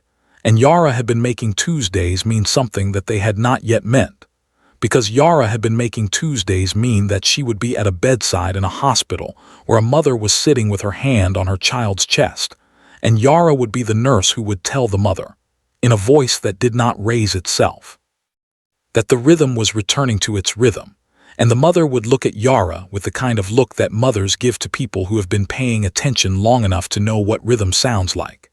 And the mothers would not, in those moments, know that Yara's grandmother had been a grandmother who had been stopped in a corridor with her granddaughter's boots in her arms. But the mothers would receive from Yara the kind of attention that grandmothers had been hungry for and that grandmothers had not received. And Yara would give it, and the giving would be enough. And the giving is what Yara's grandmother had done. And the giving is what Yara was doing now.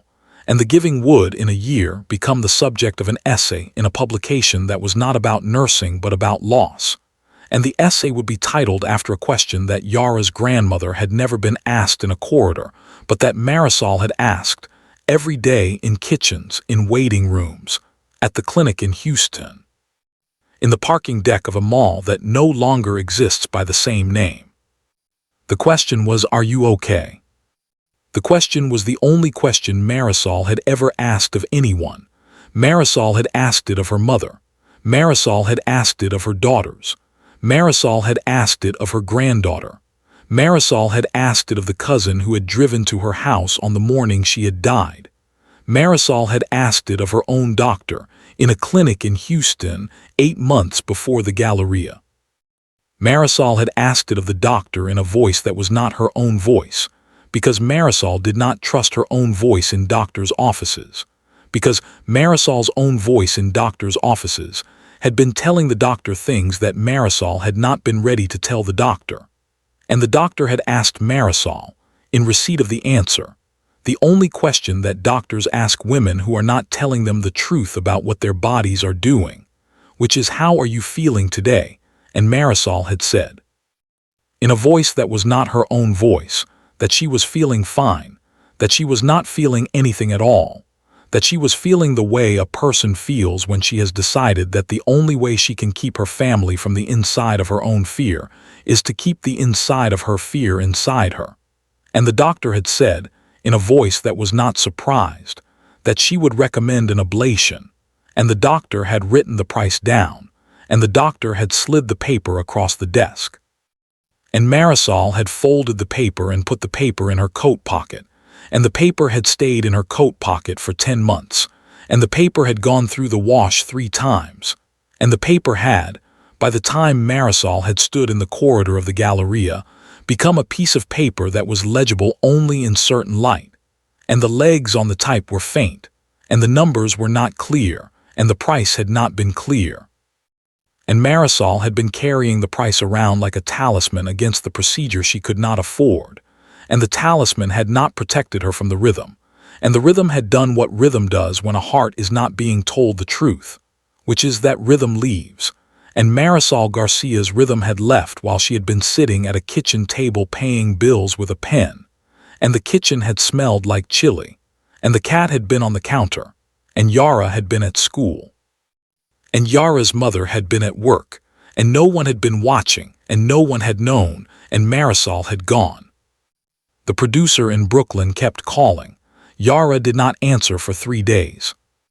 Yara did not answer because Yara did not answer phone calls from family members during shifts, and Yara did not answer phone calls from family members outside of shifts, because Yara had decided, at 22, that family calls had been the calls that came in during shift changes, and the calls that came in during shift changes had been the calls that had been about her grandmother, and Yara had not been ready, at 22, to take a call about her grandmother during a shift change. Because Yara had not been able to take a call about her grandmother during a shift change without stopping what Yara was doing, and Yara had not been able to stop what Yara was doing, because what Yara was doing was the only thing Yara had been able to do in the year after she had graduated, to feel like her grandmother had not gone, and the thing Yara was doing had been the thing Yara was doing in the pediatric cardiac unit, which was to be a nurse who noticed things that other nurses did not notice, and the things Yara noticed were the things that mothers did not say, and the things mothers did not say were the things Yara's grandmother had not said, and the cycle had been closed.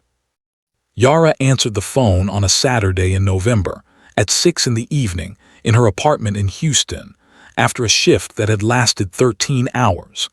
Yara had been on her feet for 13 hours. Yara's feet had hurt in the boots Yara no longer wore, which were now in a closet, which were now the boots Yara did not wear but that Yara did not let go of. Yara had been on her feet for 13 hours, and Yara had been standing over a child named Mateo who had been 11 years old and whose heart had been on the wrong side, and Yara had been the nurse who had held Mateo's hand when Mateo's mother had gone to get coffee, and Yara had been the nurse who had asked Mateo's mother, when Mateo's mother had come back, if Mateo's mother had eaten, and Yara's mother had not been asked that, and Yara's mother had been asked it that morning by Yara. On a phone call before Yara had gone to the hospital, and Yara had heard in the small pause after Yara had asked the question, that her mother had not eaten, and Yara had not pushed, and Yara had not asked again, and Yara had instead ordered a sandwich to be delivered to her mother's apartment at 7:15 that evening, and the sandwich had been delivered, and her mother had eaten it, and her mother had not said thank you, and her mother had not needed to. Because her mother had not needed to, because her mother had been asked, and the asking had been enough. Yara said hello. The producer said, Yara, my name is Renata. I am a documentary filmmaker based in Brooklyn. I am calling because your cousin Esperanza contacted me last week about a letter you received. I am not calling about the letter. I am calling because there is a man whose face your grandmother would have recognized, and the man does not know that your grandmother died. And the man is the same man who stopped in a corridor and asked a security guard if his hand was all right in a mall that your grandmother walked through. And the man has been carrying the moment with him for 14 years. And I want to know if your family is willing to be contacted by him. Yara did not speak. The producer said, I do not want to insert him into your family. I want to give your family the option to receive him. He is not a movie star to me. He is a man who asked a hand if it was all right. He has never claimed credit for what he did. He has never spoken to a journalist about it. He has been carrying the letter he wrote you in a drawer for 4 years. He does not know the letter has been opened. He does not know your grandmother died. He finds out now. Yara said, how do you know all of this? The producer said, because I have been collecting testimonies of grandmothers for 10 years, and the man who asked the hand was not a grandmother. The man who asked the hand was a stranger, and the stranger does not know that the stranger has been a particular person's stranger for 14 years, and the stranger has, in 14 years, kept the letter, and the stranger has, in 14 years, written 2 more letters he has not sent, and the stranger has, in 14 years, done the same work in 2 other corridors in 2 other malls that no one has identified yet, and the stranger has, in 14 years, become the kind of stranger that strangers sometimes become, which is the kind of stranger that does not need to be told that what he did was good, because what he did was not good. It was necessary, and the necessary is not the same as the good. The necessary is the thing that happens when the world gives a person a chance to do something that is not about the person, and the chance does not come again. Yara said, "Why did he not find my family?" The producer said, "Because the stranger did not want to find your family." The stranger said he did not want to insert himself into a family he was not part of. The stranger said the corridor was your grandmother's. Yara said, "Was it?" The producer said, "The corridor was your grandmother's." The stranger's hand on the security guard's question was the stranger's. The boots were your grandmother's. The granddaughter is yours. Yara said, "I am not ready." The producer said, "I know. I am not asking you to be ready. I am asking you to know that the option exists." Yara said, "The option." The producer said, "The option of receiving the stranger when the stranger asks to be received. The option of receiving the letter you already have as a letter that was not a final letter. The option of asking the stranger, if the stranger comes, the same question the stranger asked in the corridor." Yara said, "What question?" The producer said, "Are you okay?" Yara did not say anything for 38 seconds. The 38 seconds were the seconds that Yara had been a nurse in a pediatric cardiac unit in Houston for 4 years, and the 38 seconds were the seconds that pediatric cardiac units give to mothers when mothers are deciding whether the rhythm is going to be okay. And the mothers in those seconds do not speak, and the mothers are listening, and the mothers in those seconds are learning to listen to the rhythm the way Yara had learned to listen to rhythm, and the mothers in those seconds are deciding, without knowing they are deciding, whether they are going to ask the nurse if the rhythm is going to be okay, and the nurse in those seconds has been asked, and the nurse in those seconds has been given the chance to do something that is not about the nurse, and the nurse in those seconds has been doing it, and the nurse in those seconds has not been speaking. Yara said, "I am not ready." The producer said, "You do not need to be ready." The producer paused. The producer said, "I will tell you one more thing. The stranger, who has done this in 3 corridors that we know of, has done this in 2 of those corridors without anyone noticing, and the people in those corridors went home and did not know they had been noticed, and the people in those corridors are not grandmothers, and those people are ordinary people, and those people are people who will not be interviewed in any documentary, because those corridors are not the corridors that documentaries remember, because those corridors did not have a grandmother, because those corridors did not have pink boots, because those corridors did not have a granddaughter who grew into a nurse who became the kind of nurse who noticed things, and the not noticing is why those corridors are not the corridors this story is about. The corridor this story is about is the corridor that has a granddaughter in it. The corridor this story is about is the corridor that has a kettle in it. The corridor this story is about is the corridor that has a kitchen in it that does not yet feel like a kitchen without her, and the kitchen is becoming a kitchen with her in it now, because the letter arrived in the kitchen, and the letter is in the kitchen drawer, and the kettle is on the stove, and Yara is in her apartment in Houston with her mother on the phone, and Yara's mother is eating the sandwich Yara ordered, and Yara is sitting in her kitchen with her phone in her hand, and Yara is not ready. And Yara is going to be ready in a way that is not the way documentaries are ready, because Yara is going to be ready when Yara's mother is eating the last bite of sandwich, and Yara is going to be ready when Yara's mother says, in the voice in which mothers say the things mothers are going to say when they have eaten, that Yara's mother has been thinking about Marisol for 14 years, and that Yara's mother has been thinking about Marisol in a way that Yara's mother has not told Yara. Because Yara's mother has not wanted to put the weight of herself on Yara, and Yara's mother is now, in the last bite of sandwich, ready to put the weight of herself on Yara. Because Yara's mother has decided in the last bite that the weight is not the kind of weight that breaks daughters. The weight is the kind of weight that is the weight of grandmothers who have not been buried, and the weight has been waiting, and the weight is Yara's mother's weight to give, and Yara is going to receive it. Yara did not receive it that night. Yara received it the next day in a phone call that began at 7:14 in the morning and ended at 7:38 in the morning, in which Yara's mother told Yara 3 things that Yara had not known. The first thing was that Yara's mother had known, for 2 years, that Yara's grandmother had been sick. The second thing was that Yara's mother had known about the Galleria. The third thing was that Yara's mother had been in the Galleria, on the day, on the same floor at the same time, in a store across the corridor from the footgear, with her phone in her hand, holding a push present she had been buying for a friend, and that Yara's mother had seen the corridor, and that Yara's mother had not intervened, and that Yara's mother had been across the corridor from her mother for 78 seconds, and that Yara's mother had not gone to her mother. And Yara's mother had not gone to her mother because Yara's mother had been afraid, in the way that daughters are afraid when their mothers are alive but not receiving them.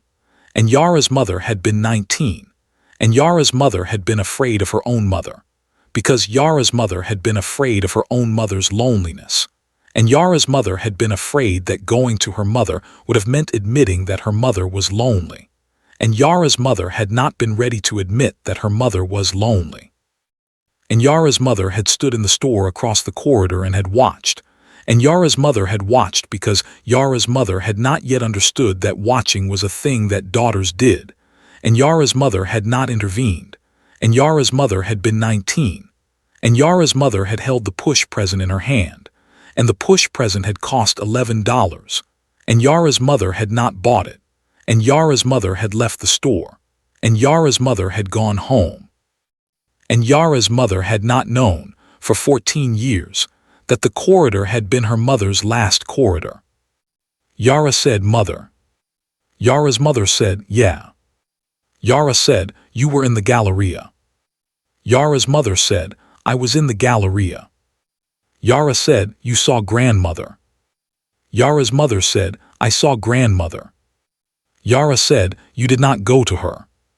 Yara's mother said, "I did not go to her." Yara said, "Why?" Yara's mother said, "Because I was 19, because I was afraid of how grandmother would have looked up at me, because I did not know I could stand next to her, because I was 19. Yara did not say anything for 4 minutes. The 4 minutes were the 4 minutes Yara had been sitting in her kitchen in Houston after her mother had told her about the Galleria. The 4 minutes were the minutes in which Yara had been deciding whether to forgive her mother for 19. The 4 minutes were the minutes in which Yara had realized that Yara was not going to forgive her mother, because forgiveness had not been the question, because forgiveness had been the wrong question, because the question had been and had always been, "Are you okay?" Yara said, "Mother, are you okay?" Yara's mother did not answer for 19 seconds. The 19 seconds were the 19 seconds Yara's mother had stood in the corridor of the Galleria, holding a push present, watching her mother keep standing, watching her mother not cry, watching her mother hold a bag of boots in front of her body like a shield. Yara's mother said, "I am okay now." Yara said, "Are you?" Yara's mother said, "I am." Yara said, "Did grandmother's boots fit?" Yara's mother said, "They fit." Yara said, "Did grandmother have the receipt?" Yara's mother said, "She had the receipt." Yara said, "Did you hear what the man said to her?" Yara's mother said, "I did not hear what the man said. I was across the corridor. The man did not say anything I could hear from across the corridor." Yara said, "He asked her if she needed a chair." Yara's mother said, "I did not hear." Yara said, "He asked her if she needed a chair, and grandmother said thank you, and grandmother left. And grandmother got into her car, and grandmother sat for 60 seconds with her hands on the wheel. And grandmother did not start the car immediately, and grandmother started the car, and grandmother drove home, and grandmother did not tell anyone, and grandmother went into the kitchen, and grandmother paid the bills, and grandmother put her head down.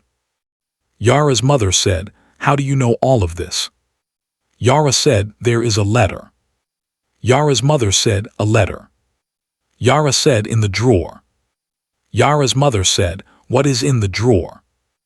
Yara said, "A letter written by a man who stopped in the corridor and asked grandmother if she needed a chair, and the letter was not signed, and the letter arrived 14 years after grandmother died, and grandmother did not get to open it, and grandmother did not get to know that a stranger had been watching her keep standing, and grandmother kept standing for 10 more months, and grandmother kept standing for 10 more months. And grandmother did not get to know that in 10 more months she would not be standing, and I did not get to know that the boots grandmother bought me were bought in a corridor where grandmother was stopped, and I did not get to know that a man stopped in that corridor and asked grandmother a question, and grandmother answered him, and grandmother thanked him, and grandmother walked out, and grandmother drove home, and grandmother did not tell anyone, and grandmother died in a kitchen. And grandmother was buried in a coat that had been taken in by women at a church, who did not know that the coat had been taken in because grandmother had been raising me. And grandmother had been working $14 an hour at a school cafeteria for 10 years. And grandmother had not told anyone about her heart. And grandmother had not told anyone about the price of the procedure. And grandmother had kept a piece of paper with the price in her pocket through 3 washes. And grandmother had gone into a kitchen alone, and grandmother had gone. Yara's mother did not speak for 11 minutes. The 11 minutes were the 11 minutes Yara's mother had driven, on the day of the funeral, from her apartment to the funeral home, and the 11 minutes were the minutes in which Yara's mother had been deciding, on that day 14 years ago, what she was going to wear, and Yara's mother had decided on a dress she had not worn in 14 years, and the dress had been her mother's dress, and Yara's mother had been wearing her mother's dress to bury her mother, and the dress had not fit. And Yara's mother had been wearing a dress that did not fit because her mother had not been here to take it in. Yara's mother said, "I am going to come to Houston." Yara said, "Mother." Yara's mother said, "I am going to come to Houston, and I am going to sit in your kitchen, and I am going to look at the boots in the closet, and I am going to look at the letter in the drawer, and I am going to be 19 again, and I am going to be afraid of grandmother again, and I am going to ask you in your kitchen if grandmother is okay." Yara said, "Mother." Yara's mother said, "Yeah." Yara said, "Are you okay?" Yara's mother said, "I am not." Yara said, "I know." Yara's mother said, "Thank you." Yara said, "For what?" Yara's mother said, "For asking." The call ended. The envelope stayed in the drawer. The boot stayed in the closet. The kettle stayed on the stove. Renata, the producer in Brooklyn, had been told by Esperanza that Yara was not ready. Esperanza had been told by Yara that Yara was going to be ready in a way that was not the way documentaries are ready, because Yara was going to be ready when Yara's mother had eaten the sandwich. And Esperanza had been told by Yara that the sandwich had been eaten. And Esperanza had been told by Yara that Yara's mother had come to Houston. And Esperanza had been told by Yara that Yara's mother was in Yara's kitchen. And Esperanza had been told by Yara that Yara's mother had been asked if she was okay, and Yara's mother had said no, and Yara had not pushed, and Yara had not asked again. Esperanza called Renata. Esperanza said, "Yara is not ready for the man." Renata said, "I know." Esperanza said, "Yara is ready for her mother." Renata said, "I know." Esperanza said, "Tell the man to wait." Renata said, "I will tell the man to wait." The man waited. He waited the way a man waits who has been waiting for 14 years. He waited the way a man waits who has been keeping a letter in a drawer for 4 years. He waited the way a man waits who has been carrying a corridor with him for 14 years, and who has not been told the corridor has been kept by anyone. He waited in a way that was not waiting. He waited in the way a man waits who is not waiting for the corridor to be witnessed. He waited in the way a man waits who has been witnessed by a question he asked in a corridor he did not know he would be remembered in. The corridor remembered him. The tile did not. The corridor in 2028 was gone. The Galleria had been torn down in 2023 and replaced with a building that did not have corridors, that had atriums, that had planters and charging stations, and a sort of corridor-less openness that the architect had explained in a feature in a magazine, as an example of the way public space was not supposed to feel like the kind of space that holds you. The Galleria had been gone for 5 years. The corridor had been gone for 5 years. The Boots had been in a closet in Houston for 14 years. The Boots had been in a closet in Texas for 9 years, then in a closet in Houston for 14 years, which was 23 years.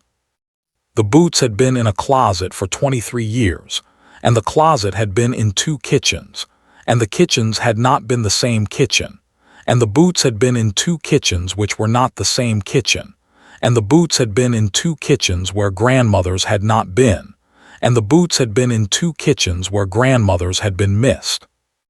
Yara's mother came to Houston on a Thursday. Yara's mother was 43. Yara's mother had not been to Houston in 14 years. Yara's mother had not been to Houston because Houston had been the city in which Yara's grandmother had been a woman with a piece of paper in her pocket and a heart that did not beat in its rhythm. And Houston had been the city in which Yara's grandmother had driven to a clinic every 6 weeks and had not been able to afford the procedure the clinic had recommended. And Houston had been the city in which Yara's grandmother had not told anyone about the rhythm. And Yara's mother had been afraid of Houston, in the way daughters are afraid of the cities their mothers have been afraid in, and Yara's mother had not been to Houston. Yara's mother came to Houston. Yara's mother came to Houston and she did not go to the clinic. Yara's mother came to Houston and she did not drive past the Galleria because the Galleria was not there. Yara's mother came to Houston and she drove to Yara's apartment and she parked in Yara's parking lot and she sat in Yara's parking lot for 38 seconds and she did not start her car immediately and she started her car and she walked to Yara's door. Yara opened the door. Yara's mother came in. Yara's mother looked at the kitchen. The kitchen did not look like Marisol's kitchen. The kitchen was painted white. The kitchen had a kettle. The kitchen had a closet. The closet had the Boots. Yara's mother said the Boots. Yara said the Boots. Yara's mother said, "May I?" Yara said yes. Yara's mother opened the closet. The Boots were on the floor of the closet. The Boots were pink at the toe. The Boots were the boots of a 12-year-old girl whose grandmother had driven 40 minutes in a rattling car to buy the boots because the boots had been on sale, and the grandmother had been a woman who, when she saw a sale, called her granddaughter and asked if the granddaughter would wear the sale. Yara's mother knelt. Yara's mother held the boots. Yara's mother held the boots the way a person holds the thing their mother has held for them, which is the way a person holds the thing that has been held by a person whose hands have been held by the entire weight of a family. Yara's mother said she carried these through a corridor. Yara said she carried these through a corridor. Yara's mother said she was stopped. Yara said she was stopped. Yara's mother said she was asked if she needed a chair. Yara said she was asked if she needed a chair. Yara's mother said by whom? Yara said by a stranger. Yara's mother said, did the stranger know her? Yara said, the stranger did not know her. Yara's mother said, did the stranger say anything? Yara said, the stranger said she was free to go. Yara's mother said, and she went. Yara said, and she went, and she sat in her car for 60 seconds, and she started her car, and she drove home, and she did not tell anyone, and she watched me put on the boots, and she sat down on the edge of the tub, and she pressed 2 fingers to the inside of her left wrist, and she counted the rhythm, And the rhythm was hers. For 10 more months the rhythm was hers. Yara's mother held the boots. Yara's mother held the boots for 9 minutes. The 9 minutes were the minutes Yara's mother had been a 19-year-old girl in a store across the corridor, holding a push present she had not bought because her mother had been carrying her granddaughter's boots across the corridor and had been stopped. And the 9 minutes were the minutes Yara's mother had been deciding, in the store across the corridor, whether to go to her mother. And Yara's mother had been 19, and Yara's mother had not gone. Yara said, "Mother." Yara's mother said, "Yeah." Yara said, "Are you okay now?" Yara's mother said, "I am not." Yara said, "I know." Yara's mother said, "Will you ask me again?" Yara said, "Are you okay now?" Yara's mother said, "I am." Yara said, "Are you sure?" Yara's mother said, "I am." Yara said, "Will you ask me?" Yara's mother said, "Are you okay?" Yara said, "I am." Yara's mother said, "I know." They held the boots. They did not put them on.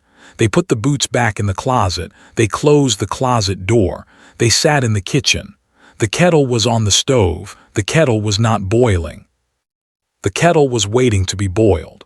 The way kettles wait to be boiled by people who are deciding whether to have tea. And the decision was not about tea. The decision was about the kind of tea they were going to make, which was the kind of tea Marisol had made, which was the kind of tea Marisol had been making with cinnamon and lemon and honey, and had been bringing to her daughter, who had been 19, who had been in a kitchen in Texas on a Tuesday in March, and the daughter had been 19. And the daughter had been a granddaughter. Yara put the kettle on. Yara's mother watched Yara put the kettle on. Yara made the tea. Yara brought the tea to her mother. Yara's mother drank the tea. Yara's mother held the tea the way Marisol had held the tea, which was the way a person holds tea when the tea has been made by a person who has been waiting to make tea for 14 years. They did not speak for 12 minutes. The 12 minutes were the minutes in which Yara's mother was in Yara's kitchen with Yara. The 12 minutes were the minutes in which the boots were in the closet. The 12 minutes were the minutes in which the letter was in the drawer. The 12 minutes were the minutes in which the kettle was cooling on the stove. The 12 minutes were the minutes in which the corridor was in the letter. The 12 minutes were the minutes in which the granddaughter was in the boots. Yara's mother said, "The man who wrote the letter." Yara said, "The man who wrote the letter." Yara's mother said, "Is he alive?" Yara said, "He is alive." Yara's mother said, "Is he well?" Yara said, "He is well." Yara's mother said, "Will he come?" Yara said, "We will ask him." Yara's mother said, "We will." Yara did not call Renata that night. Yara called Renata the next morning. Yara said, "Renata." Renata said, "Yara." Yara said, "My mother is here." Renata said, "I know." Yara said, "My mother would like the man to come." Renata said, "When?" Yara said, "When my mother is ready." Renata said, "How will your mother know when your mother is ready?" Yara said, "My mother will know when my mother is ready the way mothers know, which is when my mother can say, in your kitchen, that grandmother is okay." Renata did not speak.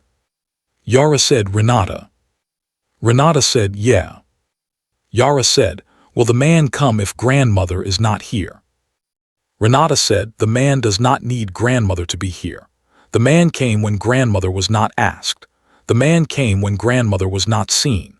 The man came when grandmother was not even seen, which is the way grandmothers are not seen in corridors, the way grandmothers are not seen in kitchens, the way grandmothers are not seen when grandmothers are not even asked. The man came because the man came. The man does not need to be asked to come, because coming is not the thing the man does. The thing the man does is ask. The thing the man does is ask if the hand is okay." Yara said, "Then ask the man." Renata said, "I will ask the man." Renata called the man the next day. The man was in Sao Paulo. The man was in Sao Paulo because the man was filming a scene in which his character was sitting at a kitchen table paying bills with a pen. The man was not paying bills. The man's character was paying bills. The man had been paying bills with pens for 30 years. The man had been paying bills with pens on screens and in trailers and in kitchen tables at 3 in the morning in studios that smelled like paint thinner. The man, in Sao Paulo, was in a kitchen table scene in which a man who had been a grandfather was paying bills with a pen because his daughter had been dying. And the daughter had been dying the way daughters die in films, which is the way daughters die in films that have been written by women who have lost daughters. And the film had been written by a woman who had lost a daughter. And the film was not about a bus. And the film was not about an action figure. And the film was not about a man who had once driven a bus through grief. The film was about a man who had never driven a bus through anything. The film was about a man who had been a grandfather. The film was about a man who had been paying bills with a pen because his granddaughter's boots had grown an inch and a half. And the man in the film was sitting at a kitchen table. And the man in the film was paying bills. And the bills were not for boots. The bills were for a procedure that had been recommended by a cardiologist in a clinic in Houston.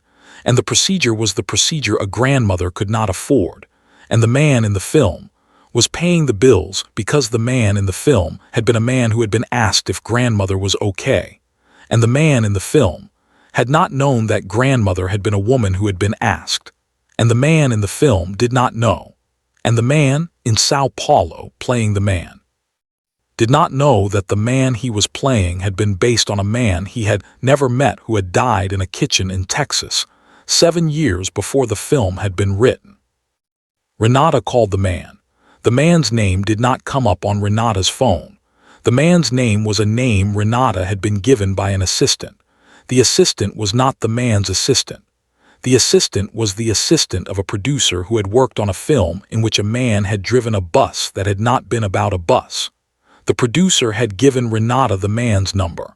The producer had not asked the man if the producer could give Renata the man's number. The producer had decided, without asking the man, that the producer was going to give Renata the man's number, because the producer had decided that the man, in the man's life, was the kind of man who would not be upset if a documentary producer called him and asked him if he wanted to come to Houston.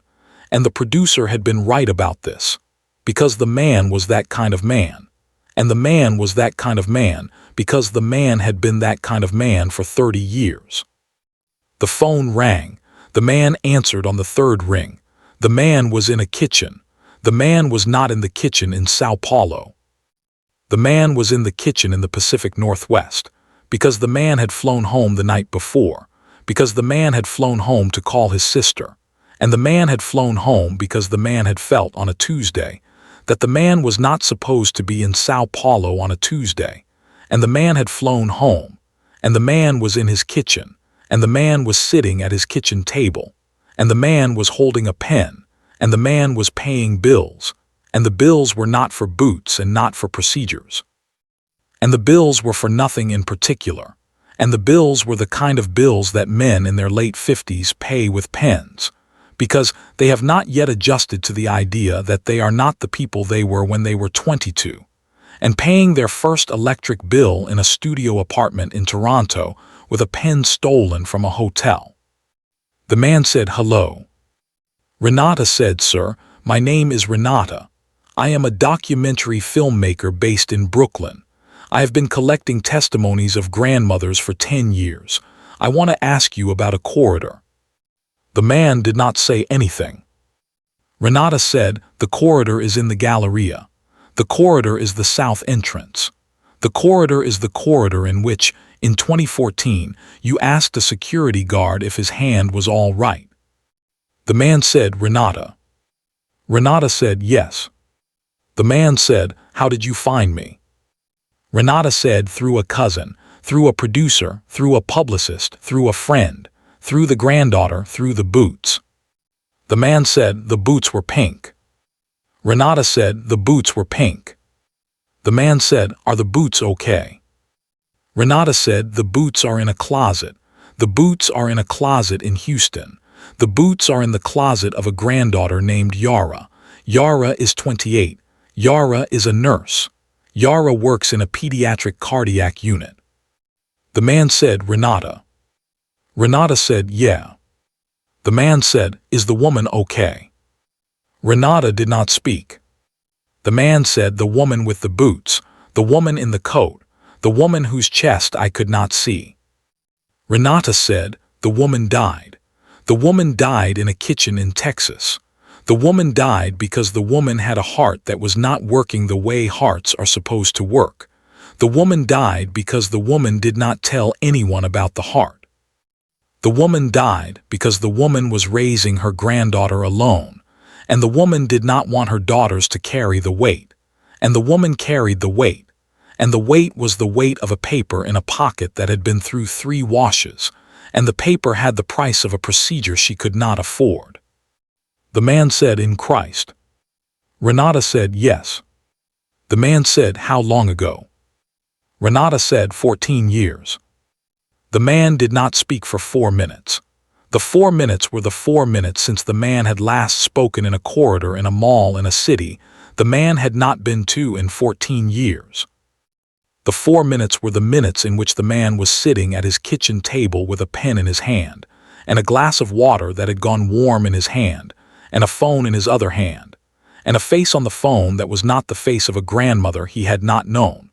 The face on the phone was the face of a producer who was telling him, in the way that producers tell people things that have been true for 14 years, that the grandmother had died, and the 4 minutes were the minutes in which the man was in his kitchen, doing the work the man does in kitchens, which is the work of being a man who has been told something he cannot change, and the man cannot change it, and the man did not speak. The man said, Renata. Renata said, yeah. The man said, I wrote a letter. Renata said, we have the letter. The man said, did the letter arrive? Renata said, the letter arrived 14 years after the woman died. The letter arrived on a Tuesday. The letter arrived in a kitchen. The granddaughter has been carrying the letter for 14 years. The man said, the granddaughter is Yara. Renata said, the granddaughter is Yara. The granddaughter is 28. The granddaughter is a nurse. The granddaughter is a woman who has been noticing things that other women do not notice. The granddaughter has been a nurse in a pediatric cardiac unit for 4 years. The granddaughter has been asking mothers if they have eaten. The granddaughter has been asking mothers if they are okay. The granddaughter has been the kind of nurse that grandmothers want their granddaughters to be. And the granddaughter did not know she was that kind of nurse until she was that kind of nurse. The man said, did the granddaughter's mother know about the corridor? Renata said, the granddaughter's mother was in the Galleria. The granddaughter's mother was across the corridor. The granddaughter's mother was 19. The granddaughter's mother was holding a push present she did not buy. The granddaughter's mother did not go to her mother. The granddaughter's mother did not go to her mother because the granddaughter's mother was 19, and the granddaughter's mother was afraid. The man said, afraid of what? Renata said, afraid of how grandmother would have looked up at her. The man said, in Christ. Renata said, yes. The man said, where is the granddaughter now? Renata said, the granddaughter is in Houston. The granddaughter's mother is with the granddaughter. The granddaughter's mother came to Houston yesterday. The granddaughter's mother is in Yara's kitchen. The granddaughter's mother is sitting in a chair. The granddaughter's mother is drinking tea that the granddaughter made the way the grandmother made tea, which is with cinnamon and lemon and honey. The granddaughter's mother is drinking the tea the way grandmothers drink tea, which is to say, with both hands, the way a person drinks tea when the tea has been made by a granddaughter who has been waiting 14 years to make tea for her mother. The man said, will they see me? Renata said, they will see you when the mother is ready. They will see you when the mother can say that the grandmother is okay. They will see you when the mother can say the grandmother is okay in a kitchen with the boots in the closet and the kettle on the stove and the letter in the drawer. The man said, when? Renata said, soon. The man said, soon is not a date. Renata said, soon is a date. Soon is the date that mothers give to daughters when daughters are not yet ready to be told a date. Soon is a date that mothers give to daughters when daughters are still deciding whether the kettle should be boiled. The man said, I will not call. Renata said, the man will not call. The man has not called in 14 years. The man has been carrying the corridor. The man has been carrying the letter. The man has been carrying the boots in a way that does not require the man to carry them. The man has been carrying them because the man has been carrying them. The man said, Renata. Renata said, yeah. The man said, tell them I am not coming to be thanked. Renata said, the man has not been thanked. The man said, tell them I am not coming to be thanked, and tell them I am not coming to be witnessed, and tell them I am not coming to be in a documentary, and tell them I am not coming as a man who stopped in a corridor, and tell them I am not coming as a man who wrote a letter. And tell them I am coming as a man who is going to sit in a kitchen with a kettle on the stove, and a pair of boots in a closet, and a granddaughter who is 28 and a mother who is 43 and a grandmother who is not here. And the man is going to sit in the kitchen, and the man is going to ask the mother the question the man has been asking in corridors for 30 years, which is, are you okay? And the mother is going to say yes. And the mother is going to say yes, because the mother is going to be asked, and the asking is going to be enough. Renata said, I will tell them. The man said, thank you, Renata. Renata said, no. The man said, why no? Renata said, because the man did not thank the hand, because the man did not thank the grandmother, because the man did not thank the granddaughter, because the man did not thank the corridor. The man does not thank. The man asks. The man asks if the hand is okay. The man asks if the mother is okay. The man asks if the granddaughter is okay. The man does not thank. The man asks. The asking is enough. The asking is not enough. The asking is what we have. The man hung up. The man did not fly to Houston that night. The man flew to Houston 4 days later on a Saturday. The man flew into George Bush Intercontinental at 11:14 in the morning. The man did not bring a car. The man took a taxi. The taxi was driven by a man named Carlos who had been driving for 31 years and who had a daughter in high school and a wife who had been a nurse at the same hospital where Yara worked. But Carlos did not know Yara, and Carlos did not know Yara's mother. And Carlos drove the man to Yara's apartment building, and the man paid Carlos in cash. And Carlos thanked the man, and the man said, thank you, Carlos, and the man walked into the lobby. And the man's face was not a face Carlos was going to recognize, because Carlos was 47, and Carlos had not been a man who had watched films in the dark with his sister when Carlos had been 13, and Carlos had not been a man who had cried at the end of a film about a bus, and Carlos was a man who drove taxis and who had a daughter and a wife, and Carlos had given the man a ride and had thanked the man and had driven away. The man stood in the lobby. The lobby had plants. The lobby had a concierge. The concierge was a woman in her mid-50s who had not been on a Tuesday ever since her husband had died, and the concierge had not been the concierge of any building that the man had been in. The concierge asked the man which apartment. The man said, Yara Garcia. The concierge called up. The concierge did not say the man's name. The concierge did not need to say the man's name. The concierge said, there is a man downstairs for Yara.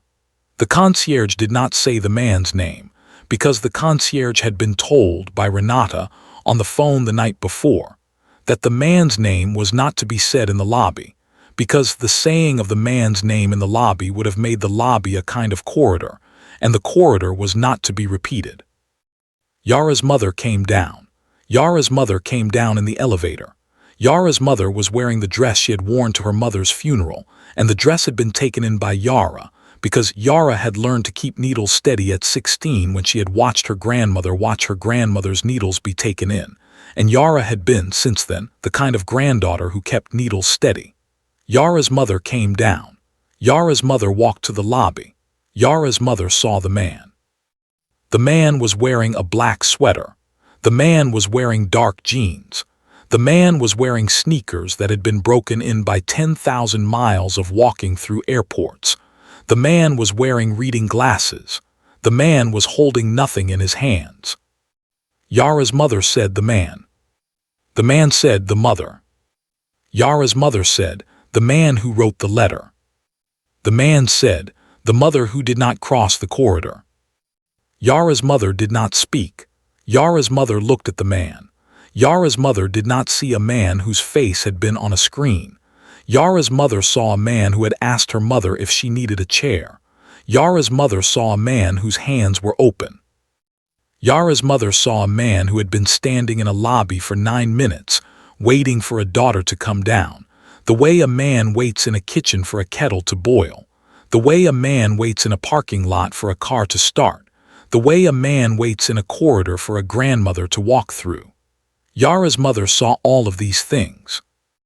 Yara's mother saw them because Yara's mother had been 19, and Yara's mother had been carrying 19 in the back of her mind for 14 years, and Yara's mother had decided, in the back of her mind, that 19 was not going to be 19 anymore, and 19 was going to be the 19 that grandmothers had been carrying, the 19 that grandmothers had been becoming, the 19 that grandmothers had been teaching their granddaughters, the 19 that grandmothers had been asking their granddaughters, the 19 that grandmothers had been carrying into corridors they were not seen in. The man said, "Can I come up?" Yara's mother said yes. The man and Yara's mother went up in the elevator. The elevator was the elevator that Yara's mother had taken down, the elevator that Yara had been in when Yara had watched her mother come down, the elevator that Yara had watched from the kitchen window that looked out on the street that looked out on the parking lot that looked out on the building that did not look out on anything because the building was not the Galleria. The building was Yara's building, and Yara's building was not the Galleria. And Yara's building was the building in which Yara's mother had been deciding, in the elevator, whether to take her daughter to the Galleria in 2014 with her daughter, or to take her daughter to the clinic in Houston in 2014. And the elevator in 2014 had been the elevator of a clinic. And Yara's mother had not taken Yara to the clinic, because the clinic was not where Yara's grandmother was going to be told about a price in a paper that had not been through 3 washes. Yara's mother and the man came up. The door to Yara's apartment was open. The kettle was on the stove. The kettle had just boiled. The kettle had just boiled because Yara had been watching her mother go down in the elevator. And Yara had been watching her mother go down in the elevator because Yara had known, in the way granddaughters know, that her mother was going to come back up with a man who had been in a corridor. And Yara had been boiling the kettle because Yara had been making tea. And the tea was the tea that grandmothers make. And the tea was not for a man who had been in a corridor. The tea was for Yara's mother. And the man was going to drink the tea because the man was going to be in a kitchen drinking tea. And the man was going to be in a kitchen drinking tea, the way men drink tea in kitchens in which grandmothers have been, the way men drink tea in kitchens in which grandmothers have been drinking tea, the way men drink tea in kitchens in which the tea is the tea grandmothers made, and the tea is the tea, and the tea is the tea. Yara was standing at the counter. Yara was standing at the counter the way her grandmother had stood at the stove, with both hands on the counter, with her weight on her heels, with her face level, with her face the kind of face that a granddaughter has when she has been asking mothers if they have eaten, when she has been asking mothers if they are okay, when she has been asking mothers if they are ready, when she has been the kind of nurse that grandmothers have been wanting their granddaughters to be. Yara saw the man. Yara did not see a man whose face had been on a screen. Yara saw a man whose face had been in a corridor. Yara saw a man who had asked her grandmother if she needed a chair. Yara saw a man who had walked on. Yara saw a man who had not been thanked. Yara saw a man who had not been witnessed. Yara saw a man who had carried the corridor in a way that was not the carrying of a thing. Yara saw a man who had carried the corridor the way a man carries a corridor when the corridor is in a man and not in a building. Yara saw all of these things. Yara did not cry. Yara poured the tea. Yara said, "The tea is ready." The man said, "Thank you." Yara said, sit. The man sat. The man sat in Yara's kitchen in a chair, in the same chair that Yara had been sitting in when Yara had been watching her mother go down in the elevator. The man sat the way a man sits in a kitchen in which he is not a familiar man. The man sat with his hands at his sides. The man did not put his hands on the table. The man did not pick up the tea. The man waited. Yara brought the tea to her mother. Yara's mother drank the tea. Yara's mother held the tea with both hands. Yara's mother sat in the chair across from the man. Yara sat between them. The kettle was on the stove. The kettle was no longer boiling. The boots were in the closet. The letter was in the drawer. The man did not speak for 11 minutes. The 11 minutes were the minutes in which the man had been sitting in the kitchen. The 11 minutes were the minutes in which the kettle had been cooling. The 11 minutes were the minutes in which the boots had been in the closet. The 11 minutes were the minutes in which the letter had been in the drawer. The 11 minutes were the minutes in which Yara had been watching her mother drink the tea. The 11 minutes were the minutes in which Yara's mother had been drinking the tea. The 11 minutes were the minutes in which the man had been waiting the way a man waits when a man has been waiting 14 years and has not yet been asked the question. A man is waiting to be asked. Yara's mother said, the letter. Yara said, the letter. Yara's mother said, the letter in the drawer. The man said, the letter. Yara's mother said, did the letter say the man was the man who asked the grandmother if she needed a chair? The man said, the letter did not say the man was the man who asked the grandmother if she needed a chair. The letter said the grandmother was a woman wearing a coat with pink boots in a paper bag. The letter said the grandmother was treated in a hallway in a way no one wearing pink boots in a paper bag should be treated. The letter said the grandmother was not alone. Yara's mother said, the grandmother was not alone. The man said, the grandmother was not alone. The grandmother was not alone on the day the grandmother was in the corridor. The grandmother was not alone because the grandmother was being held in the corridor by a question. The grandmother was being held in the corridor by a question that the grandmother's daughter did not hear. The grandmother was being held in the corridor by a question that the grandmother's granddaughter did not receive. The grandmother was being held in the corridor by a question that the grandmother's granddaughter is going to be asked, here, now. Yara's mother looked at Yara. Yara looked at her mother. The man looked at the kettle. The man did not look at Yara. The man did not look at Yara's mother. The man did not look at the boots.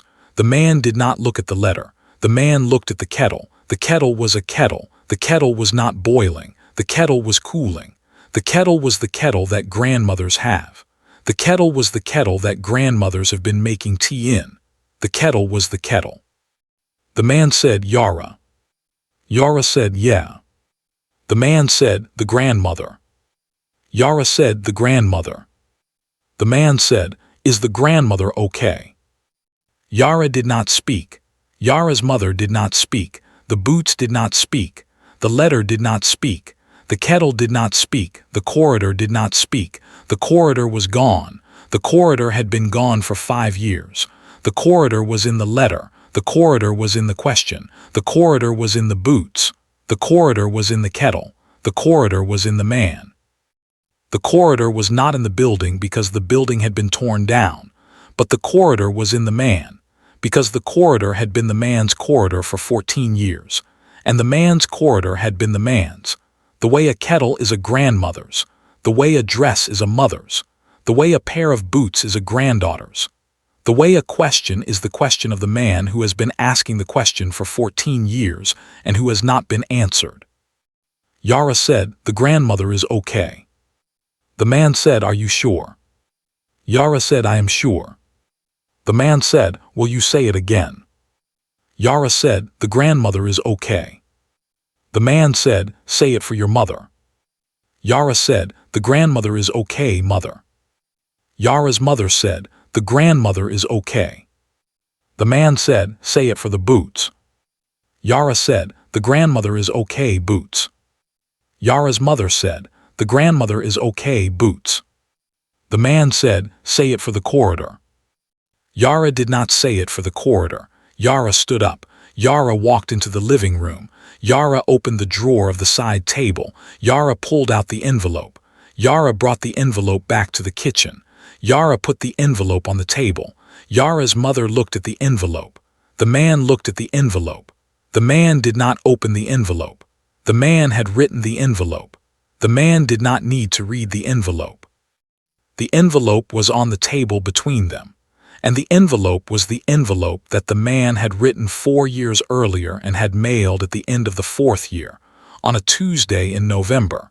And the envelope had arrived at the funeral home and had been forwarded to Yara. And Yara had received the envelope, and Yara had opened the envelope, and Yara had read the envelope, and Yara had not known what to do with the envelope, and the envelope had gone back into its envelope, and the envelope had gone into a drawer, and the envelope had been in a drawer for 14 years. Yara said the envelope. The man said the envelope. Yara said the man who wrote the letter. The man said the man who wrote the letter. Yara said the man who wrote the letter was a man who had stopped in a corridor in 2014, and who had not seen the grandmother's face, and who had not known the grandmother's name, and who had asked the grandmother if she needed a chair, and who had told the grandmother she was free to go, and who had walked on, and who had not known that the grandmother had died, and who had not known that the grandmother had a granddaughter, and who had written a letter to the granddaughter, and had mailed the letter to the funeral home, and had not known the granddaughter's name, and had not known the granddaughter was a nurse, and had not known the granddaughter's mother was in the corridor across from the grandmother, and had not known that the granddaughter's mother was afraid, and had not known that the granddaughter's mother would come to Houston 14 years later and drink tea in a kitchen with the granddaughter and with the man. Yara's mother said the man. Yara said the man. Yara's mother said, "Will the man stay for tea?" Yara said, "Will the man stay for tea?" The man said, "The man will stay for tea. The man will stay for tea because the tea is the tea that the grandmother made. The man will stay for tea because the tea is the tea that Yara made for her mother. The man will stay for tea because the tea is the tea that Marisol made for her daughter on a Tuesday in March." When Marisol was sitting in her kitchen paying bills with a pen, and the kettle was on the stove, and the kettle was not yet boiling, and the kettle was going to be boiling when Marisol finished the bills, and Marisol was going to get up from the table, and Marisol was going to boil the kettle, and Marisol was not going to boil the kettle because Marisol did not get up from the table, and Marisol put her head down on her arms and Marisol went. The man said, "The man will stay for tea." The kettle had been cooling. Yara boiled the kettle again. Yara made the tea. Yara poured the tea. Yara brought the tea to the man. The man took the tea. The man held the tea with both hands. The man held the tea the way grandmothers hold tea. The man held the tea the way mothers hold tea. The man held the tea the way granddaughters hold tea. The man held the tea the way a man holds tea in a kitchen in which the tea has been made by a granddaughter who has been waiting 14 years to make tea for her mother. And the granddaughter made the tea, and the mother drank the tea, and the man drank the tea, and the tea was the tea, and the tea was enough. Yara's mother set her tea down. Yara's mother stood up. Yara's mother walked to the closet. Yara's mother opened the closet. Yara's mother took the boots out. Yara's mother held the boots. Yara's mother walked to Yara. Yara's mother knelt. Yara's mother put the boots on Yara's feet. Yara sat in the chair. Yara's mother knelt. Yara's mother put the boots on her granddaughter's feet. The boots did not fit. The boots were small. The boots were the boots of a 12-year-old girl whose grandmother had driven her 40 minutes in a rattling car to buy the boots because the boots had been on sale. And the granddaughter had not known the boots had been on sale. And the granddaughter had not known that the boots had been bought in a corridor in which the grandmother had been stopped. And the grandmother had not told anyone.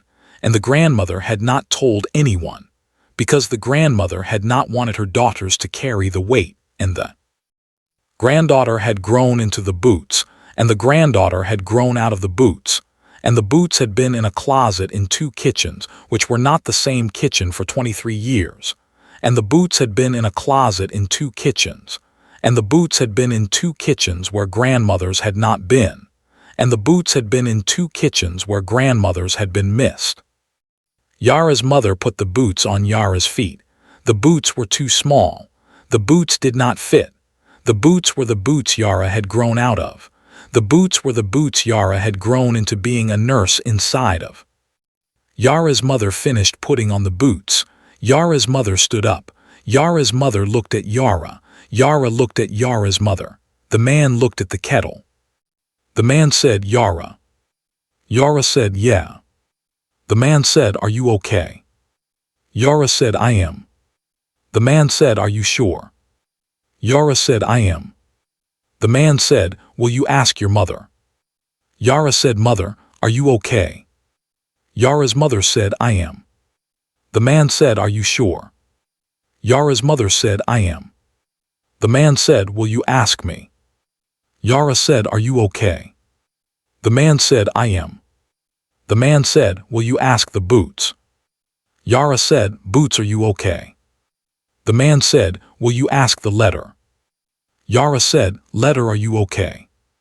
The man said, "Will you ask the kettle?" Yara said, "Kettle, are you okay?" The kettle was not okay. The kettle was cooling. The kettle had been cooling for 81 minutes. The kettle was a kettle. The kettle was the kind of kettle that grandmothers have. The kettle was a grandmother's kettle. The man stood up. The man walked into the living room. The man opened the closet door in the living room. The man took out a coat. The coat was Marisol's coat. The coat had been taken in by the church ladies. The coat had been in Yara's closet because Yara had decided to keep her grandmother's coat, because Yara had decided that her grandmother's coat was the kind of coat that grandmothers wear, and the coat was the kind of coat that the granddaughter would wear, and the coat would be worn by Yara, and the coat would be worn by Yara when Yara's mother came to Houston, and the coat would be worn by Yara when Yara's mother was 19, and the coat would be worn by Yara when Yara was making tea for her mother. And the coat would be worn by Yara when Yara's mother was in a kitchen drinking tea. And the coat would be worn by Yara when Yara's mother was drinking tea that Yara had made. The man took the coat out of the closet. The man did not put the coat on. The man held the coat. The man held the coat with both hands. The man held the coat the way a man holds a coat that has been taken in by church ladies, with the respect a person gives to a thing that has been made by women who could not keep a job but could keep a needle steady.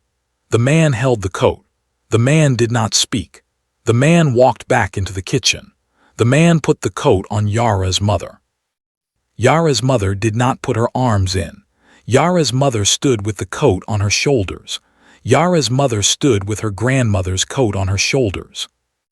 Yara's mother stood with her grandmother's coat on her shoulders and her hands inside the coat, and the hands were the hands of her grandmother, and the hands were the hands of Yara's grandmother, and the hands were the hands of Yara, and the hands were the hands of the man, and the hands were the hands of the kettle, and the hands were the hands of the boots, and the hands were the hands of the corridor, and the hands were the hands of the corridor that was gone, that had been in a building that had been torn down, that had been in a letter that had been mailed, that had been in a kettle that had been boiling, that had been in a closet that had been in 2 kitchens, that had been in the hands of a grandmother who had not told anyone about the heart, that had been in the hands of a daughter who had been 19, that had been in the hands of a granddaughter who had grown into the boots, and who had grown out of the boots, and who had grown into being a nurse.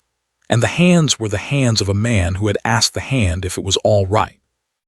And the hand had been all right, and the hand had not been all right, and the man had not been thanked, and the man had not been witnessed, and the man had walked on, and the man had carried the corridor, and the man had carried the letter, and the man had carried the boots, and the man had carried the kettle, and the man had carried the coat, and the man had carried the woman, and the woman had gone, and the boots had been in the closet for 23 years, and the letter had been in the drawer for 14 years. And the kettle had been on the stove for 81 minutes, and the coat had been on Yara's mother, and Yara's mother had been 19, and Yara's mother had not been 19 anymore, and Yara's mother had been 43, and Yara's mother had been wearing a coat that had been taken in, and the coat had been taken in, and the coat had been a grandmother's coat, and the coat had been a granddaughter's coat, and the coat had been a mother's coat, and the coat had been a man's coat for 9 minutes. And the man had held the coat with both hands, and the man had not put his arms in, because putting his arms in would have meant wearing the coat, and wearing the coat would have meant being a grandmother, and being a grandmother was not the man's role. The man's role was to put the coat on, and the man's role was to put the coat on Yara's mother, because Yara's mother had been afraid of how grandmother would have looked up at her, and the man had not been afraid.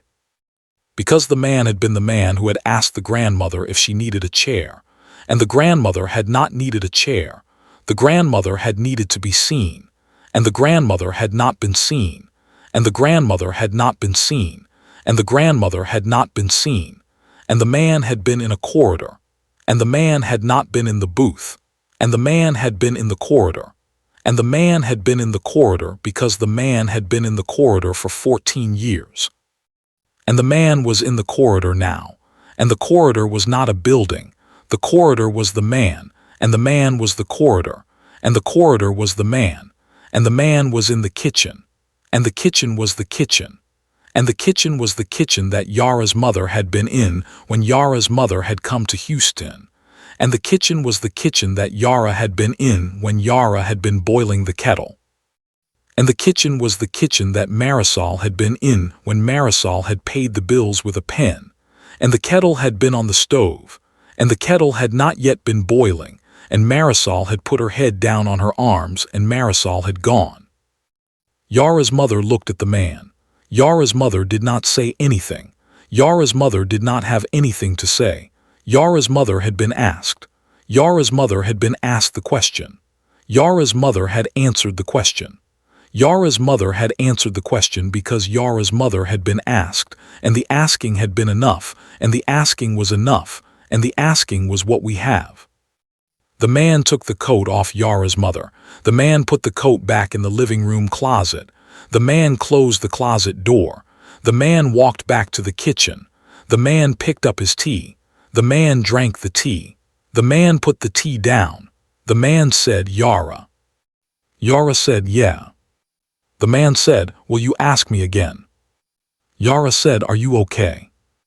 The man said, "I am." The man said, "Are you sure?" Yara said, "I am sure." The man said, "Will you say it for the grandmother?" Yara said, "The grandmother is okay." The man said, "Will you say it for your mother?"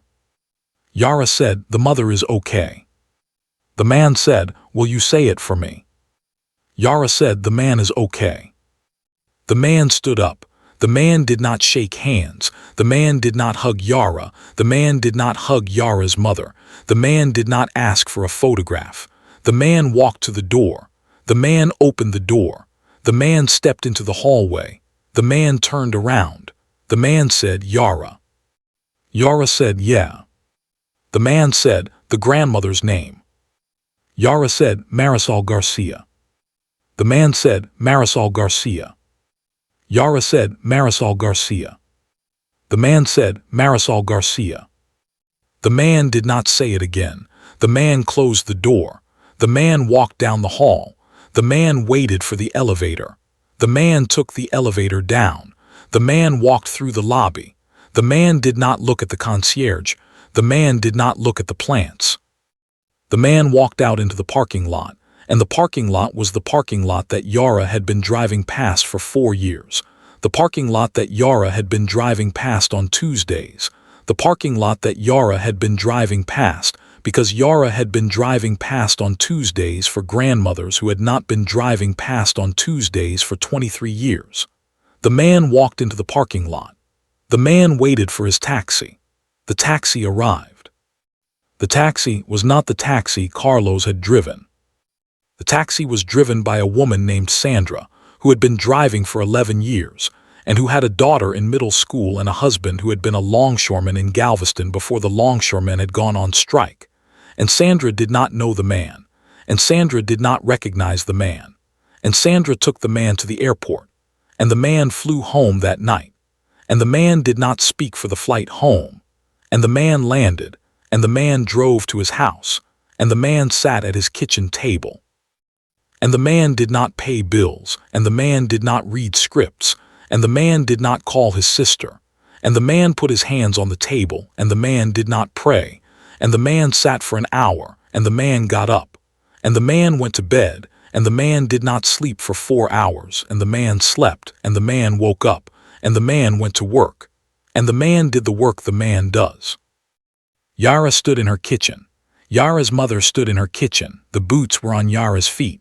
The boots were too small. The boots were pinching Yara's toes. Yara did not take the boots off. Yara's mother did not ask Yara to take the boots off. The kettle was on the stove. The kettle was empty. The letter was in the drawer. The drawer was closed. The coat was in the living room closet. The closet was closed. The door was closed. The corridor was closed. The corridor was not in the building. The corridor was in the letter. The corridor was in the man. The corridor was in the question. Yara said, "Mother." Yara's mother said, "Yeah." Yara said, "The boots fit." Yara's mother said, "The boots fit." Yara said, "The boots are pinching." Yara's mother said, "The boots are pinching." Yara said, "The grandmother knew the boots would pinch." Yara's mother said, "The grandmother knew the boots would pinch." Yara said, "The grandmother bought the boots anyway." Yara's mother said, "The grandmother bought the boots anyway." Yara said, "Because the grandmother wanted me to grow into the boots." Yara's mother said, "Because the grandmother wanted you to grow into the boots." Yara said, "Did the grandmother know the boots would pinch?" Yara's mother said, "The grandmother knew the boots would pinch." The grandmother knew the boots would pinch for 7 months. The grandmother knew the boots would pinch until you were 13. The grandmother knew the boots would pinch until you were 14. The grandmother knew the boots would pinch until you were 15. The grandmother knew the boots would pinch until you were 16. The grandmother knew the boots would pinch until you were 17. The grandmother knew the boots would pinch until you were 18. The grandmother knew the boots would pinch until you were 21. The grandmother knew the boots would pinch until you were not pinching. The grandmother knew the boots would pinch until the pinching had become a thing that was no longer pinching, but was a kind of growing that the boots had been doing inside of you. And the growing was the growing of the granddaughter. And the growing was the growing of the nurse. And the growing was the growing of the woman who had been asking mothers if they had eaten. And the growing was the growing of the woman who had been asking mothers if they were okay.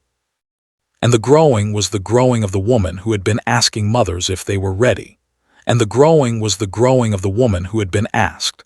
And the growing was the growing of the boots that had been in the closet. And the boots had been in the closet for 23 years. And the boots had been pinching for 23 years. And the pinching had become the kind of pinching that is not pinching anymore. And the pinching had become the kind of pinching that is the kind of growing that grandmothers give their granddaughters. And the growing is the kind of growing that grandmothers give their granddaughters when grandmothers do not get to see the growing, because grandmothers have gone. Yara took the boots off. Yara's mother took the boots. Yara's mother put the boots in the closet. Yara's mother closed the closet door. Yara's mother looked at Yara. Yara looked at Yara's mother. They sat at the kitchen table. The kettle was empty. The kettle was not boiling. The letter was in the drawer. The drawer was closed. The coat was in the closet. The closet was closed. The boots were in the closet. The boots were pinching. The boots had been pinching for 23 years. The boots had been pinching for 23 years and were not pinching anymore. And the pinching had become the kind of pinching that is the kind of growing that grandmothers give their granddaughters when grandmothers are not there to give their granddaughters the growing. And the growing is the growing that Yara has been doing inside of. And the growing is the growing that Yara has been the kind of nurse inside of. And the growing is the growing that Yara has been asking mothers inside of. And the growing is the growing that Yara has been waiting for the man to ask her inside of. And the growing is the growing that Yara's mother has been waiting to ask the kettle inside of. And the growing is the growing that the kettle has been waiting to boil inside of. And the growing is the growing. Yara said, "Mother." Yara's mother said, "Yeah." Yara said, "Will you stay for dinner?" Yara's mother said, "I will stay for dinner." Yara said, "Will you stay for the night?" Yara's mother said, "I will stay for the night." Yara said, "Will you stay until the kettle boils?" Yara's mother said, "I will stay until the kettle boils." Yara put the kettle on, the kettle boiled. Yara made the tea. Yara poured the tea. Yara brought the tea to her mother. Yara's mother drank the tea. Yara's mother put her hands on the table. Yara's mother put her head on her arms. Yara's mother did not go. Yara's mother did not go because Yara's mother did not have a heart that was not working. Yara's mother did not have a heart that was not working because Yara's mother had been asking her own mother if she was okay. And Yara's mother had been asking her own mother for 14 years. In letters, in phone calls, in kitchens, in a coat that had been taken in a kettle that had been boiling, in a pair of boots that had been pinching, in a closet that had been in 2 kitchens, in a drawer that had held a letter that had not been signed, in a corridor that had been in a man. And Yara's mother had been asking her own mother if she was okay. And Yara's mother had been asking because Yara's mother had been asked. And Yara's mother had been asked because Yara had asked. And Yara had asked because Yara had been a nurse who had been asking mothers if they had eaten.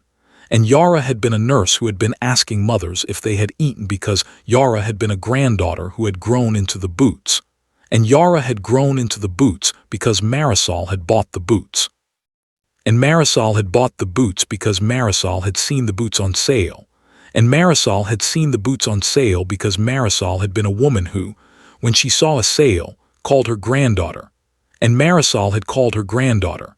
And Yara had said yes. And Marisol had driven 40 minutes in a rattling car. And Marisol had parked in a parking lot. And Marisol had gone into a mall. And Marisol had gone into footgear. And Marisol had bought the boots. And Marisol had been stopped in a corridor. And Marisol had been asked if she needed a chair. And Marisol had not needed a chair. And Marisol had not been seen. And Marisol had gone home. And Marisol had watched Yara put on the boots. And Marisol had put her head down on her arms. And Marisol had gone.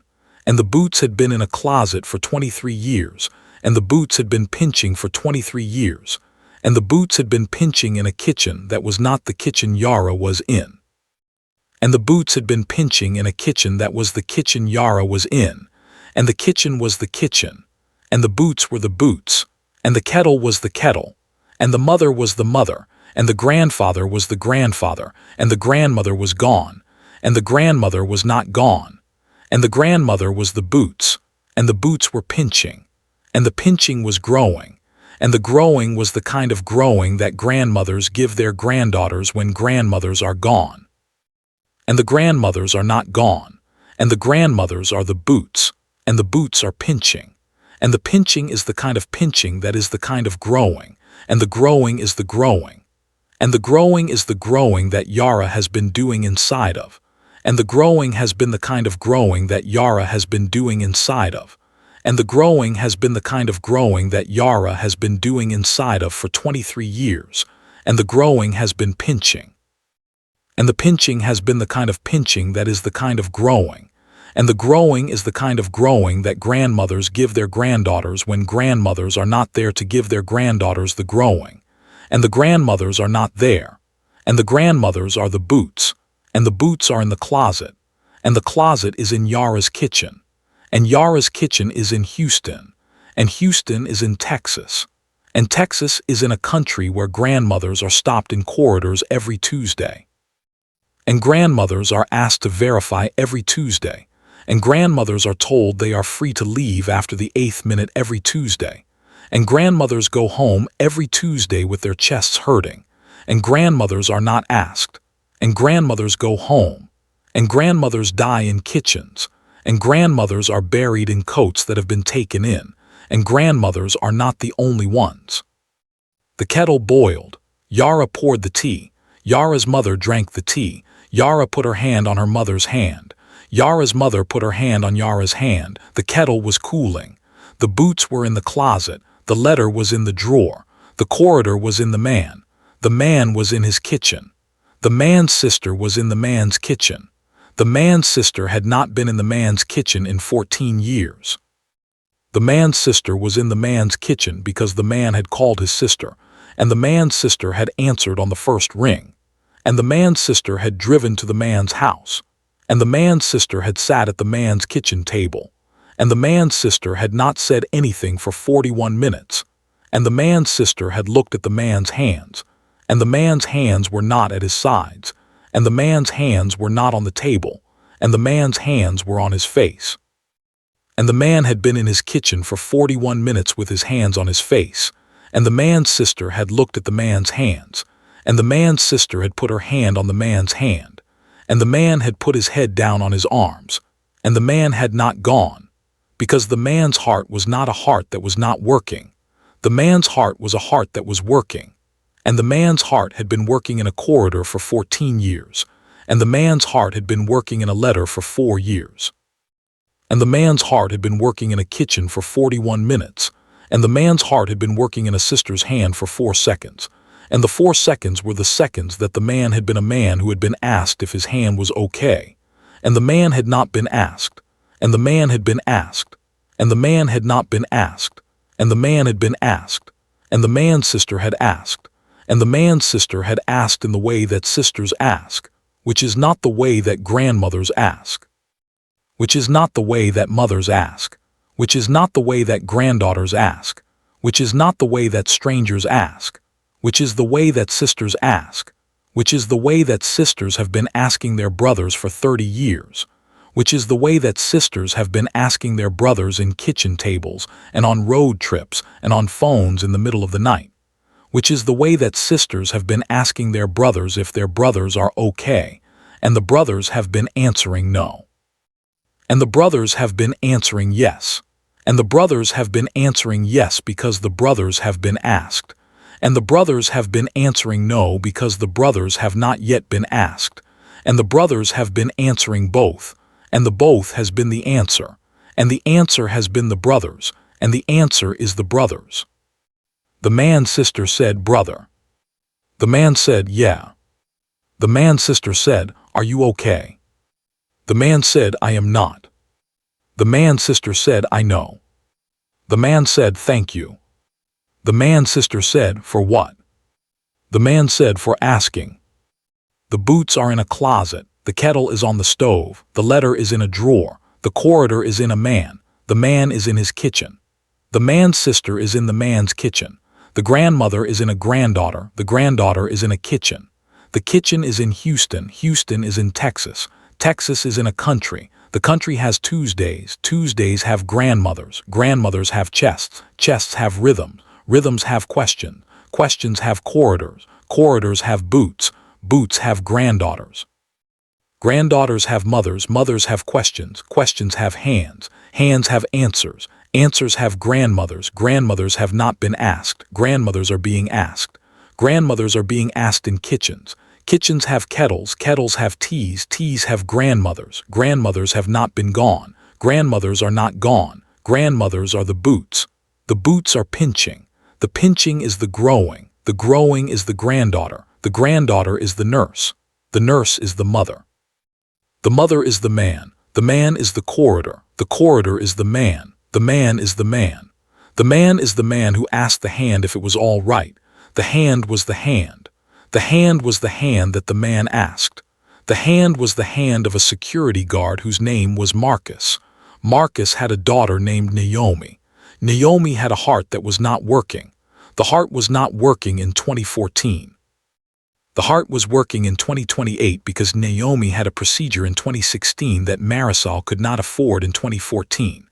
Marisol could not afford the procedure because Marisol was raising her granddaughter alone, and Marisol's daughters were tired in the ways daughters are tired when grandmothers are not there to be the load-bearing wall. The wall was gone. The grandmother was gone.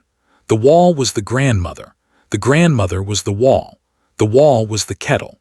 The kettle was the wall. The wall was the letter was the wall was the corridor was the wall was the man was the wall was the granddaughter was the wall was the kitchen was the wall was in Houston was in Texas Texas was in a country. The country had Tuesdays. Tuesdays had grandmothers. Grandmothers had chests. Chests had rhythms. Rhythms had questions. Questions had corridors. Corridors had boots. Boots had granddaughters. Granddaughters had mothers. Mothers had questions. Questions had hands. Hands had answers. Answers had grandmothers. Grandmothers are not gone. Grandmothers are in kitchens. Kitchens are in Houston. Houston is in Texas. Texas is in a country. The country has Tuesdays. Tuesdays have grandmothers. Grandmothers are being asked. Grandmothers are being asked in kitchens. Kitchens have kettles. Kettles have teas. Teas have grandmothers. Grandmothers have not been gone. Grandmothers are not gone. Grandmothers are the boots. The boots are pinching. The pinching is the growing is the granddaughter is the nurse is the mother is the man is the corridor is the man is the man is the man who asked the hand if it was all right. The hand was all right. The hand was not all right. The hand went down. The hand went down. The hand went down. The hand went down. The hand went down. Continue next chunk. The kettle boiled. Yara poured the tea. Yara's mother drank the tea. Yara sat down. Yara's mother sat down. The boots were in the closet. The boots had been in the closet for 23 years. The boots had been pinching for 23 years. Yara looked at the closet. Yara did not open the closet. Yara did not need to open the closet. The boots had been opened. The boots had been in the closet long enough. The boots had become the kind of boots that are not in closets anymore. The boots had become the kind of boots that are in the granddaughter. The boots had become the kind of boots that are in the mother's hands. The boots had become the kind of boots that are in the kettle. The boots had become the kind of boots that are in the corridor. The boots had become the kind of boots that are in the man. The boots had become the kind of boots that are in the letter. The boots had become the kind of boots that are in the kettle that has just boiled. The boots had become the kind of boots that are in the granddaughter, who has been asking mothers if they have eaten. Yara's mother said, "Daughter." Yara said, "Yeah." Yara's mother said, "Are you married?" Yara said, "I am married." Yara's mother said, "Is your husband here?" Yara said, "My husband is on a shift." Yara's mother said, "Does your husband know?" Yara said, "My husband knows." Yara's mother said, "Does your husband understand?" Yara said, "My husband understands."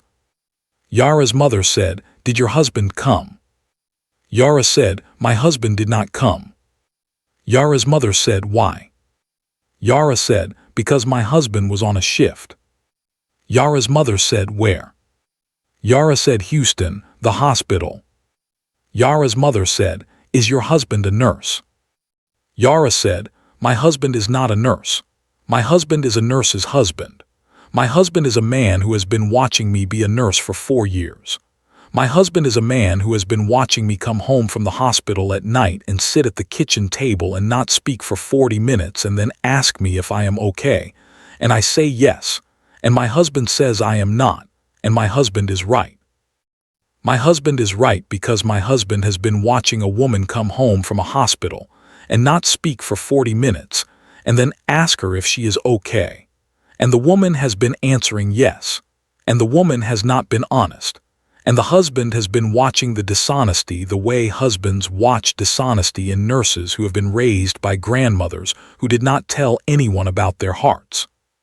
Yara's mother said, "Does your husband know about the boots?" Yara said, "My husband knows about the boots." Yara's mother said, "Does your husband know about the man?" Yara said, "My husband knows about the man." Yara's mother said, "Does your husband know about the corridor?" Yara said, "My husband knows about the corridor." Yara's mother said, "Does your husband know about the home movie?" Yara did not speak. Yara's mother did not speak. The kettle did not speak. The boots did not speak. The letter did not speak. The corridor did not speak. Yara said, "What home movie?" Yara's mother said, "The home movie in the closet in my apartment in Texas. The home movie on the VCR tape in the shoebox in the closet in my apartment in Texas.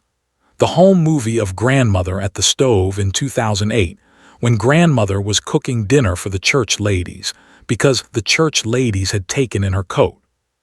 The home movie of Grandmother at the Stove in 2008, when Grandmother was cooking dinner for the church ladies, because the church ladies had taken in her coat, because Grandmother's coat had been too big, because Grandmother had bought the coat for her daughter who had died of cancer, because her daughter had not been able to afford a coat that fit because her daughter's cancer had taken the coat money, the way cancer takes the money of mothers. And Grandmother had bought the coat for her daughter who had died of cancer, and the coat had been too big when Grandmother had worn it, and the church ladies had taken the coat in, and Grandmother had worn the coat, and Grandmother had been at the stove, and Grandmother had been making dinner for the church ladies, and Grandmother had been making dinner for the church ladies, because Grandmother had not been the kind of grandmother who lets church ladies take in her coat and not make them dinner. And Grandmother had been at the stove, and Grandmother had been making dinner, and the home movie had been taken by my father, and my father had been standing in the kitchen with the camera, and my father had been filming Grandmother at the stove, and Grandmother had not known my father was filming, and Grandmother had been at the stove, and Grandmother had been at the stove the way grandmothers are at the stove, and Grandmother had been the kind of grandmother who does not know she is being filmed. And the home movie is on the VCR tape in the shoebox in the closet in my apartment in Texas, and the VCR tape is 2 hours long, and the VCR tape has Grandmother on it for 1 hour and 14 minutes, and my father has the camera on Grandmother for 1 hour and 14 minutes, and Grandmother does not know she is being filmed, and Grandmother is at the stove for 1 hour and 14 minutes, and Grandmother is the kind of grandmother who does not know she is being filmed. And the home movie has Grandmother. Yara said the home movie. Yara's mother said the home movie. Yara said, I want to see the home movie. Yara's mother said, we will see the home movie. Yara's mother called the apartment in Texas. Yara's mother called the cousin. Yara's mother asked the cousin to mail the shoebox. The cousin mailed the shoebox. The shoebox arrived in Houston 4 days later. The shoebox was small. The shoebox was the kind of shoebox that is in closets for years and that is mailed to people who are not ready to receive them. The shoebox was wrapped in tape. The shoebox had a return address. The return address was the cousin's address. The cousin's address was the cousin's address in Waco. The cousin's address was the address of a midwife who had driven 11 minutes across town to a kitchen in Texas on a Thursday in March 14 years earlier to hold Marisol's wrist and to feel the rhythm leave. Yara opened the shoebox. Yara's mother opened the shoebox. The shoebox had a VCR tape. The VCR tape was not a DVD. The VCR tape was a VHS tape. The VHS tape was the kind of VHS tape that families have. The VHS tape had a label. The label said, in handwriting, in the handwriting of Yara's father who had not been Yara's father for 10 years, and who had been Yara's mother's husband for 9 years, and who had been Yara's grandfather's son for his whole life. The label said GMA AT Stove 5708. The label was in handwriting. The handwriting was the handwriting of a man who had been holding a camera in a kitchen in 2008, and who had been filming a grandmother at the stove, because the man had loved his mother, and had wanted to have something to show his daughter in 20 years when his mother was gone. And the man had been right that his mother would be gone. And the man had been right that his daughter would want to see the mother. And the man had not been right that the daughter would not have remembered the mother. And the daughter had remembered the mother. And the daughter had wanted to see the mother on a VCR tape in a shoebox in a closet in Texas. Yara did not own a VCR. Yara did not own a DVD player. Yara did not own a cable box. Yara owned a streaming subscription and a laptop and a phone and a kettle and a closet with boots and a drawer with a letter and a mother and a husband and a niece. And a niece was not yet born, and Yara did not have a niece. And Yara's mother's mother had been Marisol, and Yara did not have an aunt. Yara rented a VCR. The VCR was rented from a man named Barry at the corner of Westthamer and Glenmont, who ran a video store that rented VCRs and DVDs. Bari had been running the store for 31 years. Bari had been running the store since 1993, when video stores had been the kind of stores that grandmothers had been going to on Tuesdays.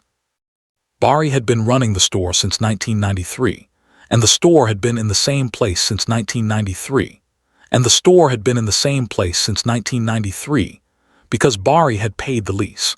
And Bari had paid the lease because Bari had been the man who had not been borne away by the kind of work that has been borne away by grandmothers in corridors. And Bari had been paying the lease because Bari had been a man who had been in a video store for 31 years. And the video store had been in the same place for 31 years, and the VCR had been the kind of VCR that grandmothers had not been renting. And the VCR had been the kind of VCR that grandmothers had not been allowed to rent, because grandmothers had not been the kind of grandmothers who rent VCRs. Grandmothers had been the kind of grandmothers who have VCRs in their daughters' apartments for their daughters. And VCRs had been the kind of VCRs that grandmothers have in their daughters' apartments. And Bari had been renting VCRs since 1993. And Bari had been renting VCRs to people who had not been grandmothers. And Bari had been renting VCRs to people who had been daughters. And Bari had been renting VCRs to people who had been daughters, because daughters were the ones who had been coming to the store, and Bari had not asked why. Yara did not tell Bari why she was renting the VCR. Yara rented the VCR for 2 days. Yara paid Bari in cash. Bari gave her the VCR. Yara took the VCR home. Yara plugged the VCR into the television. Yara put the VCR tape in the VCR. Yara pressed play. The screen was blue. The blue was the blue of a television that has not yet received a signal. The blue was the blue of a television that has not yet been told the kind of television it is. The screen was blue. The blue was the kind of blue that grandmothers have when grandmothers have not yet been on the screen. The screen was blue. The blue held for 6 seconds. The blue held for 6 seconds because the cassette had not yet been wound.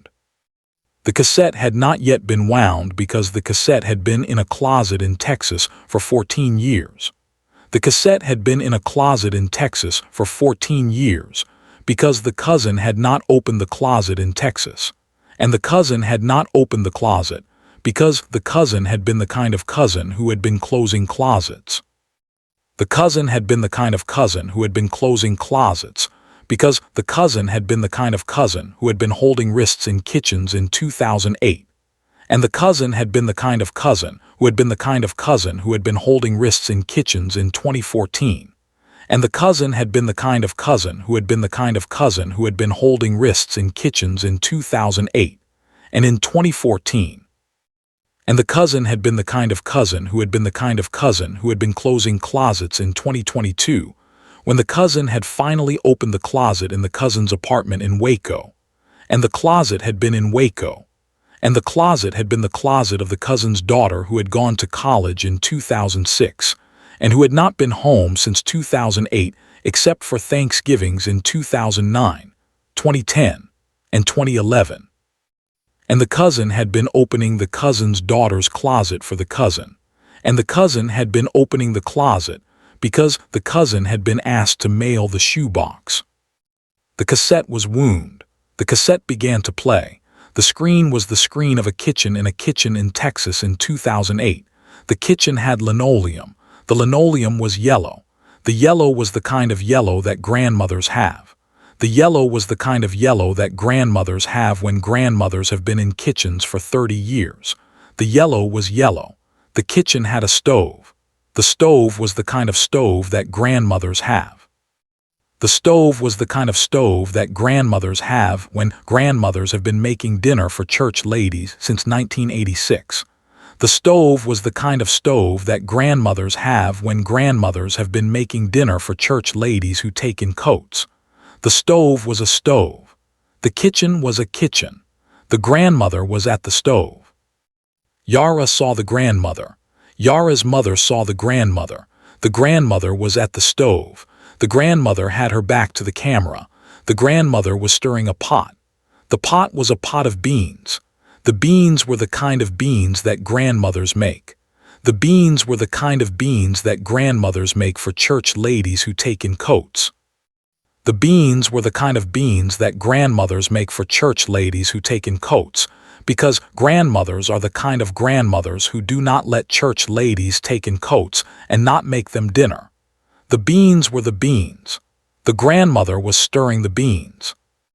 The grandmother was stirring the beans the way grandmothers stir beans, which is with a wooden spoon, which is with the kind of wooden spoon that grandmothers have, which is the kind of wooden spoon that has been in a kitchen drawer for 30 years, which is the kind of wooden spoon that has a crack in the handle, which is the kind of crack that grandmothers have in their wooden spoons because grandmothers break their wooden spoons the way grandmothers break their hearts, which is by use, which is by being used, which is by being used in kitchens for 30 years. Yara saw the wooden spoon. Yara's mother saw the wooden spoon. The wooden spoon had a crack in the handle. The crack was in the middle. The crack was the kind of crack that has been in a wooden spoon for 15 years. The crack was in the middle of the handle. The crack was the kind of crack that has been in a wooden spoon for 15 years, because grandmothers have been stirring beans with the wooden spoon for 30 years. And the wooden spoon has been broken for 15 of those 30 years. And grandmother had not thrown out the wooden spoon, because grandmother had not been the kind of grandmother who throws out broken wooden spoons. Grandmother had been the kind of grandmother who has been stirring beans with broken wooden spoons in kitchens in Texas since before her daughter was born, which is since before Yara was born, which is since before the boots had been bought, which is since before the letter had been written, which is since before the corridor had been, which is since before the man had been, which is since before the man had been walking through a corridor with reading glasses on, which is since before the man had been walking through a corridor with reading glasses on and had seen a grandmother at a stove, which is since before the man had been walking through a corridor with reading glasses on and had not seen a grandmother at a stove, which is since before the man had been a man, which is since before the kettle had been a kettle, which is since before the boots had been boots, which is since before Yara had been Yara, which is since before Yara had been a granddaughter, which is since before Yara had been a nurse, which is since before Yara's mother had been a mother, which is since before Marisol had been Marisol, which is since before Marisol's mother had been Marisol's mother, which is since before Marisol had been a woman, which is since before Marisol had been a child, which is since before Marisol had been a heartbeat, which is since before Marisol's heart had been a rhythm, which is since before Marisol's rhythm had been a chest, which is since before Marisol's chest had been a paper in a pocket that had been through 3 washes, which is since before the paper had been a price in a paper, which is since before the price had been a price, which is since before Marisol had been a grandmother who had not told anyone about her heart. Grandmother was at the stove. The grandmother was stirring the beans. The beans were the kind of beans that grandmothers make. The grandmother was the kind of grandmother who makes the kind of beans that grandmothers make. The grandmother had her back to the camera. The grandmother did not know she was being filmed. The grandmother was stirring the beans. The camera was on the grandmother for 1 hour and 14 minutes. The grandmother was the kind of grandmother who does not know she is being filmed. The grandmother was the kind of grandmother who has been filmed for 1 hour and 14 minutes because Yara's father had wanted to have something to show Yara in 20 years when the grandmother was gone. And Yara's father had been right. And Yara's father had been wrong. And Yara's father had been wrong because Yara does not need to see the grandmother on a VCR tape. Yara needs to see the grandmother in a corridor. And the grandmother had been in a corridor. And the grandmother had been in a corridor on a Tuesday in 2014. And the grandmother had been in a corridor on a Tuesday in 2014 with pink boots in a paper bag. And Yara had been in a school in Texas on a Tuesday in 2014 with the boots Yara had not yet grown into. And Yara had not known grandmother had been in a corridor. And Yara had not known grandmother had been in a corridor with pink boots in a paper bag. And Yara had not known grandmother had been asked if she needed a chair. And Yara had not known grandmother had walked out. And Yara had not known grandmother had gone home. And Yara had not known grandmother had gone. And Yara had not known grandmother had been in a corridor because Yara had been 12. And Yara had been 12. And Yara had been 12 in 2014. And Yara had been 12 in 2014 because Yara had been born in 2002. And Yara had been born in 2002 because Yara's mother had been born in 1985. And Yara's mother had been born in 1985 because Yara's grandmother had been born in 1961. And Yara's grandmother had been born in 1961 because Yara's grandmother's mother had been born in 1937. And Yara's grandmother's mother had been born in 1937 because Yara's grandmother's mother had been born in 1937, in a country where grandmothers had been having chest pain since the beginning of grandmothers. And grandmothers had been having chest pain in this country for as long as this country had grandmothers. And grandmothers in this country had been asking if they were okay in cars that rattled since 1925. And grandmothers had been going home from corridors and not telling anyone since 1925. And grandmothers had been going home from corridors and putting their heads down on their arms since 1925. And grandmothers had been going home from corridors and putting their heads down on their arms in kitchens in Texas, and in kitchens in California, and in kitchens in Florida, and in kitchens in New York, and in kitchens in Chicago, and in kitchens in Detroit, and in kitchens in Atlanta, and in kitchens in every state where grandmothers have been since 1925. And grandmothers have been going home from corridors and putting their heads down on their arms. And grandmothers have been going home from corridors and not telling anyone. And grandmothers have been going home from corridors and not telling anyone, because grandmothers have not been the kind of grandmothers who tell anyone when grandmothers have been going home from corridors and putting their heads down on their arms. And grandmothers have been the kind of grandmothers who have been going home from corridors and not telling anyone, because grandmothers have been the kind of grandmothers who have not been asking if they are okay. And grandmothers have not been asking if they are okay, because grandmothers have been the kind of grandmothers who have not been asked if they are okay. And grandmothers have been the kind of grandmothers who have not been asked, because corridors have been the kind of corridors where grandmothers have been asked to verify and not asked if they are okay. And corridors have been the kind of corridors in this country for as long as this country has had corridors. And this country has had corridors since 1900. And this country has had grandmothers since 1900. And this country has had grandmothers who have been going home from corridors and not telling anyone since 1900. And grandmothers in this country have been going home from corridors and not telling anyone for 128 years. Yara's mother touched the screen.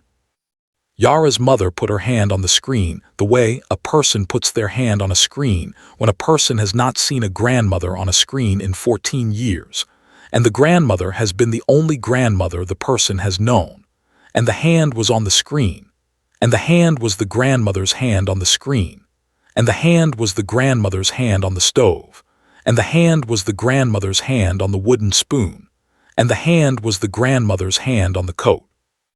And the hand was the grandmother's hand on the boots, and the hand was the hand that had been in a corridor, and the hand was the hand that had been in a paper bag, and the hand was the hand that had been in a kettle, and the hand was the hand that had been in a closet, and the hand was the hand that had been on a VCR tape, and the hand was the hand that the man had asked about, and the hand had been all right, and the hand had not been all right, and the hand had been the hand.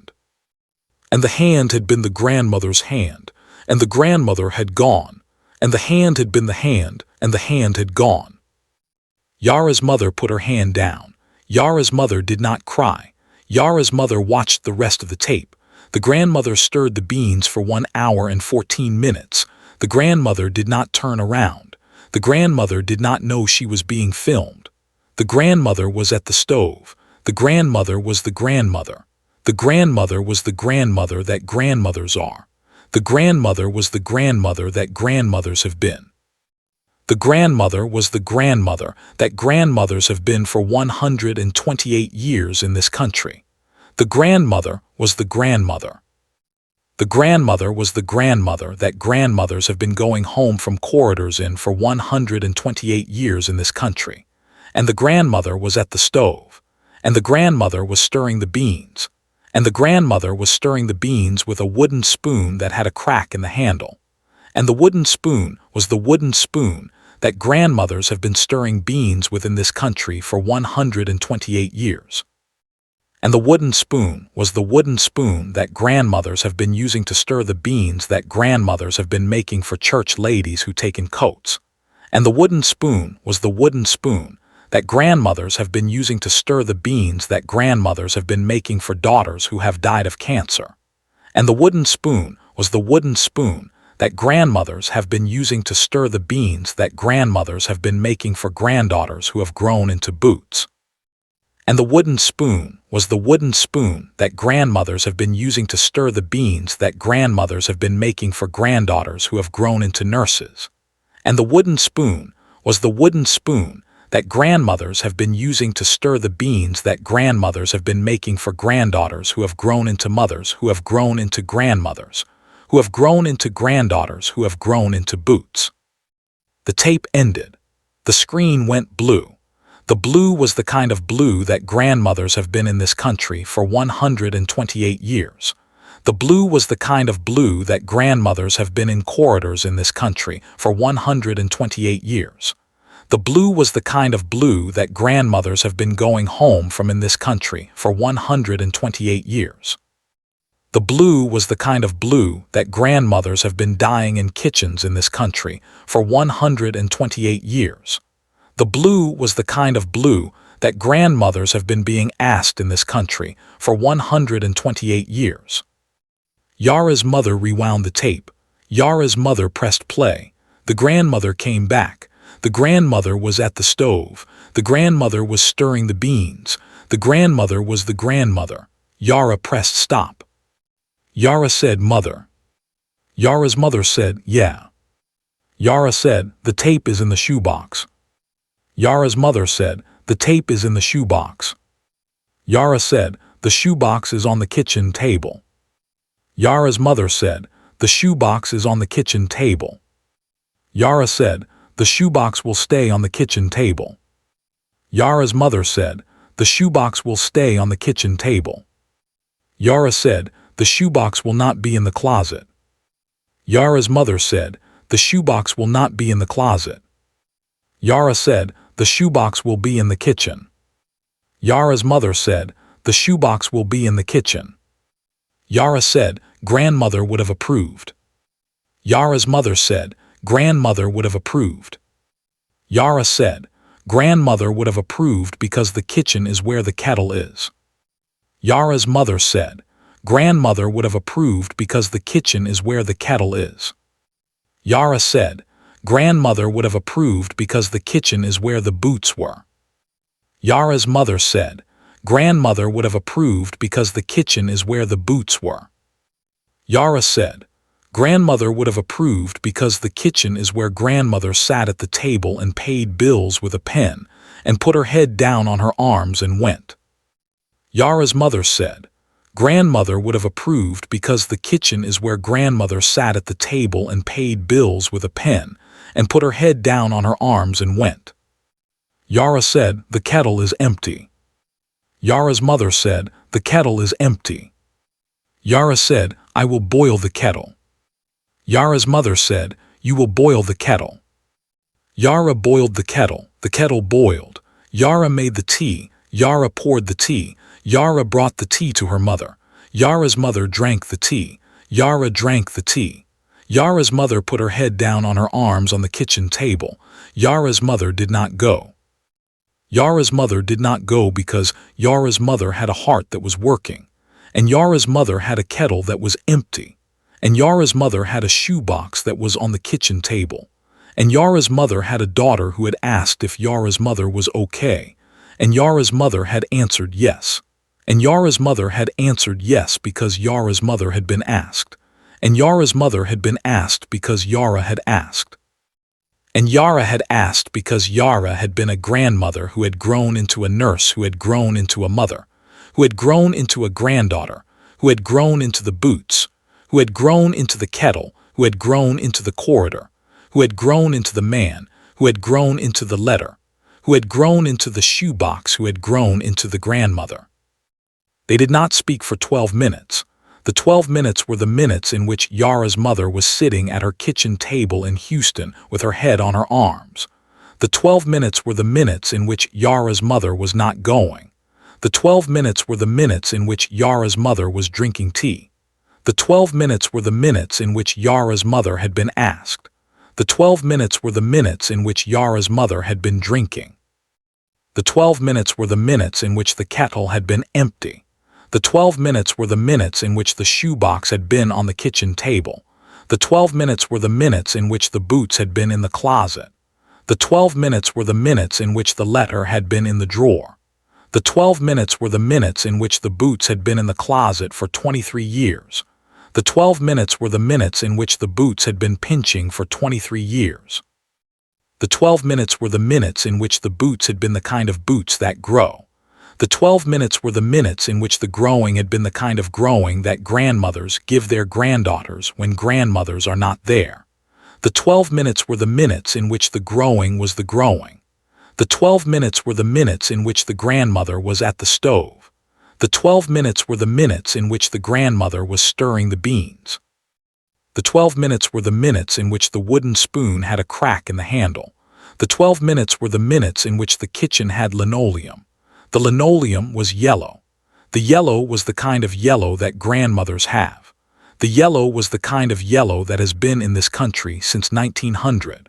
The yellow was the kind of yellow that grandmothers have been going home from corridors to since 1900. The yellow was the kind of yellow that grandmothers have been standing in kitchens with since 1900. The yellow was the kind of yellow that has been in this country since 1900. The yellow was yellow. Yara's mother lifted her head. Yara's mother looked at Yara. Yara's mother said, "Daughter." Yara said, "Yeah." Yara's mother said, "Are you going to keep the boots?" Yara said, "I am going to keep the boots." Yara's mother said, "Are you going to keep the boots in the closet?" Yara said, "I am going to keep the boots in the closet." Yara's mother said, "Will the boots be pinching?" Yara said, "The boots will be pinching." Yara's mother said, "Will the pinching be the growing?" Yara said, "The pinching will be the growing." Yara's mother said, "Will the growing be the kind of growing that grandmother gives her granddaughter?" Yara said, "The growing will be the kind of growing that grandmother gives her granddaughter when grandmother is not there to give her granddaughter the growing." Yara's mother said, "Is grandmother not there to give her granddaughter the growing?" Yara said, "Grandmother is not there to give her granddaughter the growing." Yara's mother said, "Is grandmother somewhere?" Yara said, "Grandmother is in the boots." Yara's mother said, "Is grandmother in the boots?" Yara said, "Grandmother is in the boots." Yara's mother said, "Is grandmother in the kettle?" Yara said, "Grandmother is in the kettle." Yara's mother said, "Is grandmother in the corridor?" Yara said, "Grandmother is in the corridor." Yara's mother said, "Is grandmother in the letter?" Yara said, "Grandmother is in the letter." Yara's mother said, "Is grandmother in the man?" Yara said, "Grandmother is in the man." Yara's mother said, "Is grandmother in the shoebox?" Yara said, "Grandmother is in the shoebox." Yara's mother said, "Is grandmother in the kitchen?" Yara said, "Grandmother is in the kitchen." Yara's mother said, "Is grandmother in the country?" Yara said, "Grandmother is in the country." Yara's mother said, "Is grandmother in the country that has Tuesdays?" Yara said, "Grandmother is in the country that has Tuesdays." Yara's mother said, "Is grandmother in the country that has Tuesdays that have grandmothers?" Yara said, "Grandmother is in the country that has Tuesdays that have grandmothers." Yara's mother said, "Is grandmother in the country that has Tuesdays that have grandmothers that have chests?" Yara said, "Grandmother is in the country that has Tuesdays that have grandmothers that have chests." Yara's mother said, "Is grandmother in the country that has Tuesdays that have grandmothers that have chests that have rhythms?" Yara said, "Grandmother is in the country that has Tuesdays that have grandmothers that have chests that have rhythms." Yara's mother said, "Is grandmother in the country that has Tuesdays that have grandmothers that have chests that have rhythms that have questions?" Yara said, "Grandmother is in the country that has Tuesdays that have grandmothers that have chests that have rhythms that have questions." Yara's mother said, "Is grandmother in the country that has Tuesdays that have grandmothers that have chests that have rhythms that have questions that have corridors?"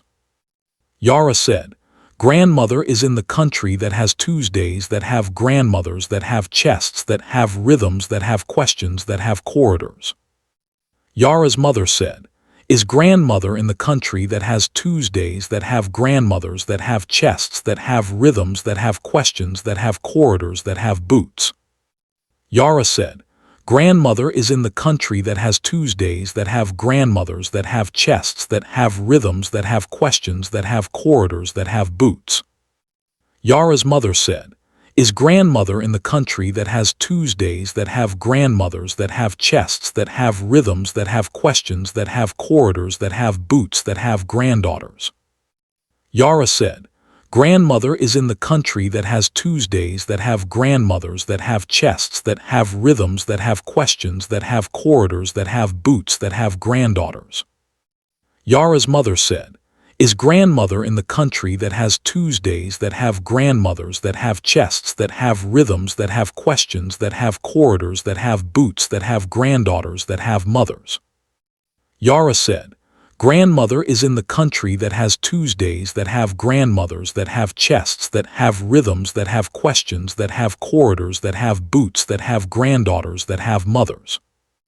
Yara's mother said, "Is grandmother in the country that has Tuesdays that have grandmothers that have chests that have rhythms that have questions that have corridors that have boots that have granddaughters that have mothers that have questions?" Yara said, "Grandmother is in the country that has Tuesdays that have grandmothers that have chests that have rhythms that have questions that have corridors that have boots that have granddaughters that have mothers that have questions." Yara's mother said, "Is grandmother in the country that has Tuesdays that have grandmothers that have chests that have rhythms that have questions that have corridors that have boots that have granddaughters that have mothers that have questions that have hands?" Yara said, "Grandmother is in the country that has Tuesdays that have grandmothers that have chests that have rhythms that have questions that have corridors that have boots that have granddaughters that have mothers that have questions that have hands." Yara's mother said, "Is grandmother in the country that has Tuesdays that have grandmothers that have chests that have rhythms that have questions that have corridors that have boots that have granddaughters that have mothers that have questions that have hands that have answers?" Yara said, "Grandmother is in the country that has Tuesdays that have grandmothers that have chests that have rhythms that have questions that have corridors that have boots that have granddaughters that have mothers that have questions that have hands that have answers." Yara's mother said, "Is grandmother in the country that has Tuesdays that have grandmothers that have chests that have rhythms that have questions that have corridors that have boots that have granddaughters that have mothers that have questions that have hands that have answers that have grandmothers?" Yara said, "Grandmother is in the country that has Tuesdays that have grandmothers that have chests that have rhythms that have questions that have corridors that have boots that have granddaughters that have mothers that have questions that have hands that have answers that have grandmothers?" Yara's mother said, "Is grandmother in the country that has Tuesdays that have grandmothers that have chests that have rhythms that have questions that have corridors that have boots that have granddaughters that have mothers that have questions that have hands that have answers that have grandmothers that are being asked?" Yara said, "Grandmother is in the country that has Tuesdays that have grandmothers that have chests that have rhythms that have questions that have corridors that have boots that have granddaughters that have mothers that have questions that have hands that have answers that have grandmothers that are being asked?" Yara's mother said, "Is grandmother in the country that has Tuesdays, that have grandmothers, that have chests, that have rhythms, that have questions, that have corridors, that have boots, that have granddaughters, that have mothers, that have questions, that have hands, that have answers, that have grandmothers, that are being asked in kitchens?" Yara said, "Grandmother is in the country that has Tuesdays, that have grandmothers, that have chests, that have rhythms, that have questions, that have corridors, that have boots, that have granddaughters, that have mothers, that have questions, that have hands, that have answers, that have grandmothers, that are being asked in kitchens." Yara's mother said, "Is grandmother in the country that has Tuesdays, that have grandmothers, that have chests, that have rhythms, that have questions, that have corridors, that have boots, that have granddaughters, that have mothers, that have questions, that have hands, that have answers, that have grandmothers, that are being asked in kitchens, that have kettles?" Yara said, "Grandmother is in the country that has Tuesdays, that have grandmothers, that have chests, that have rhythms, that have questions, that have corridors, that have boots, that have granddaughters, that have mothers, that have questions, that have hands, that have answers, that have grandmothers, that are being asked in kitchens, that have kettles." Yara's mother said, "Is grandmother in the country that has Tuesdays, that have grandmothers, that have chests, that have rhythms, that have questions, that have corridors, that have boots, that have granddaughters, that have mothers, that have questions, that have hands, that have answers, that have grandmothers, that are being asked in kitchens, that have kettles, that have teas?" Yara said, "Grandmother is in the country that has Tuesdays, that have grandmothers, that have chests, that have rhythms, that have questions, that have corridors, that have boots, that have granddaughters, that have mothers, that have questions, that have hands, that have answers, that have grandmothers, that are being asked in kitchens, that have kettles, that have teas." Yara's mother said, "Is grandmother in the country that has Tuesdays, that have grandmothers, that have chests, that have rhythms, that have questions, that have corridors, that have boots, that have granddaughters, that have mothers, that have questions, that have hands, that have answers, that have grandmothers, that are being asked in kitchens, that have kettles, that have teas, that have grandmothers?" Yara said, "Grandmother is in the country that has Tuesdays, that have grandmothers, that have chests, that have rhythms, that have questions, that have corridors, that have boots, that have granddaughters, that have mothers, that have questions, that have hands, that have answers, that have grandmothers, that are being asked in kitchens, that have kettles, that have teas, that have grandmothers, that are not gone." Yara's mother did not speak, the kettle did not speak, the boots did not speak, the letter did not speak, the corridor did not speak, the shoebox did not speak, the grandmother did not speak. The grandmother was at the stove. The grandmother was stirring the beans. The grandmother was stirring the beans with a wooden spoon that had a crack in the handle. The wooden spoon was the wooden spoon that grandmothers have. The wooden spoon was the wooden spoon that grandmothers have when grandmothers have been making beans for church ladies since 1986. The wooden spoon was the wooden spoon that grandmother had been using to stir the beans that grandmother had been making for church ladies who took in her coat. Yara looked at Yara's mother. Yara's mother looked at Yara. The kettle was empty. The shoebox was on the kitchen table. The boots were in the closet. The letter was in the drawer. The corridor was in the man. The man was in his kitchen. The man's sister was in the man's kitchen. The grandmother was at the stove. The grandmother was stirring the beans. The grandmother was stirring the beans the way grandmothers stir the beans. The grandmother was the grandmother. The grandmother was not gone. The grandmother was in the kitchen. The kitchen was the kitchen. The kitchen was in Houston. Houston was in Texas. Texas was in a country. The country had Tuesdays. Tuesdays had grandmothers. Grandmothers had chests. Chests had rhythm. Rhythms had questions. Questions had corridors. Corridors had boots. Boots had granddaughters. Granddaughters had mothers. Mothers had questions. Questions had hands. Hands had answers. Answers had grandmothers. Grandmothers are not gone. Grandmothers are in kitchens. Kitchens are in Houston. Houston is in Texas. Texas is in a country. The country has Tuesdays. Tuesdays have grandmothers. Grandmothers are being asked. Grandmothers are being asked in kitchens. Kitchens have kettles. Kettles have teas. Teas have grandmothers. Grandmothers have not been gone. Grandmothers are not gone. Kettle boiled. Yara poured the tea. Yara's mother drank the tea. Yara drank the tea. The kettle cooled, the boots were in the closet, the letter was in the drawer, the shoebox was on the kitchen table, the grandmother was at the stove, the grandmother was stirring the beans, the grandmother was the grandmother was not gone, the grandmother was in the kitchen, the grandmother was in the boots, the grandmother was in the kettle, the grandmother was in the corridor, the grandmother was in the letter. The grandmother was in the man, the grandmother was in the granddaughter, the grandmother was in the mother, the grandmother was in the country. The grandmother was in the country that has Tuesdays. The grandmother was in the country that has Tuesdays that have grandmothers. The grandmother was in the country that has Tuesdays that have grandmothers that are being asked. Yara said, "Mother." Yara's mother said, "Yeah." Yara said, "I am going to ask grandmother." Yara's mother said, "How?" Yara said, "I am going to press play on the shoebox. I am going to put the VCR tape in the VCR. I am going to press play. I am going to watch grandmother stir the beans. I am going to ask grandmother if grandmother is okay." Yara's mother said, "Will grandmother answer?" Yara said, "Grandmother will stir the beans." Yara's mother said, "Will stirring the beans be the answer?" Yara said, "Stirring the beans will be the answer." Yara's mother said, "Is grandmother's answer enough?" Yara said, "Grandmother's answer is enough." Yara put the VCR tape in the VCR. Yara pressed play.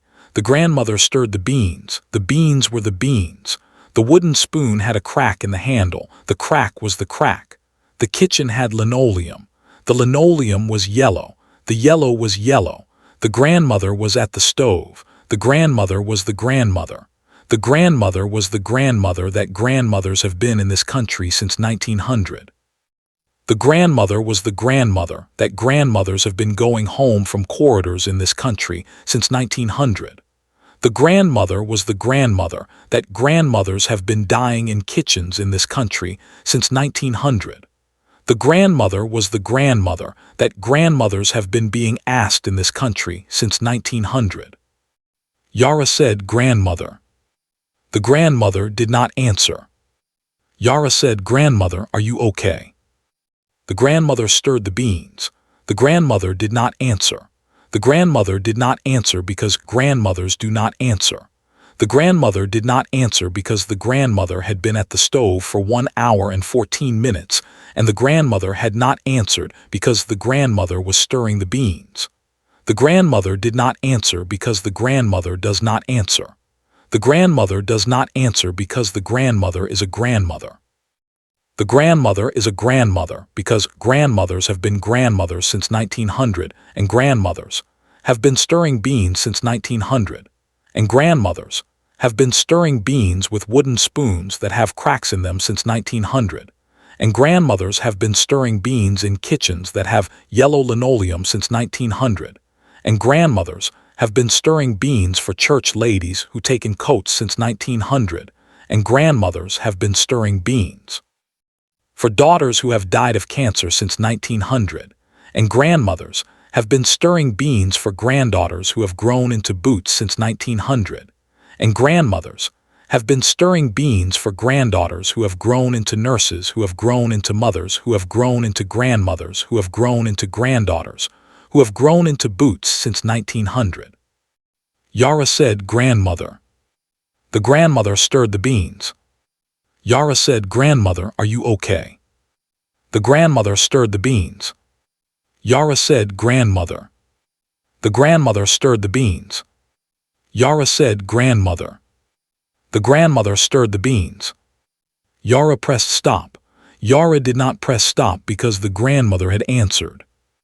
Yara pressed stop because Yara had asked, and the asking had been enough. And the asking had been enough because the grandmother had been stirring the beans for 1 hour and 14 minutes, and the grandmother had been stirring the beans with a wooden spoon that had a crack, and the kitchen had linoleum that was yellow, and the grandmother had been at the stove, because the grandmother had been a grandmother, and the grandmother had been the grandmother, and the grandmother had been the grandmother. And the grandmother had not gone, and the grandmother had not answered, and the grandmother had been at the stove, and the grandmother had been the kind of grandmother who does not answer, And the grandmother had been the kind of grandmother who has been at the stove for 1 hour and 14 minutes. And the grandmother had been the kind of grandmother who has been at the stove for 128 years.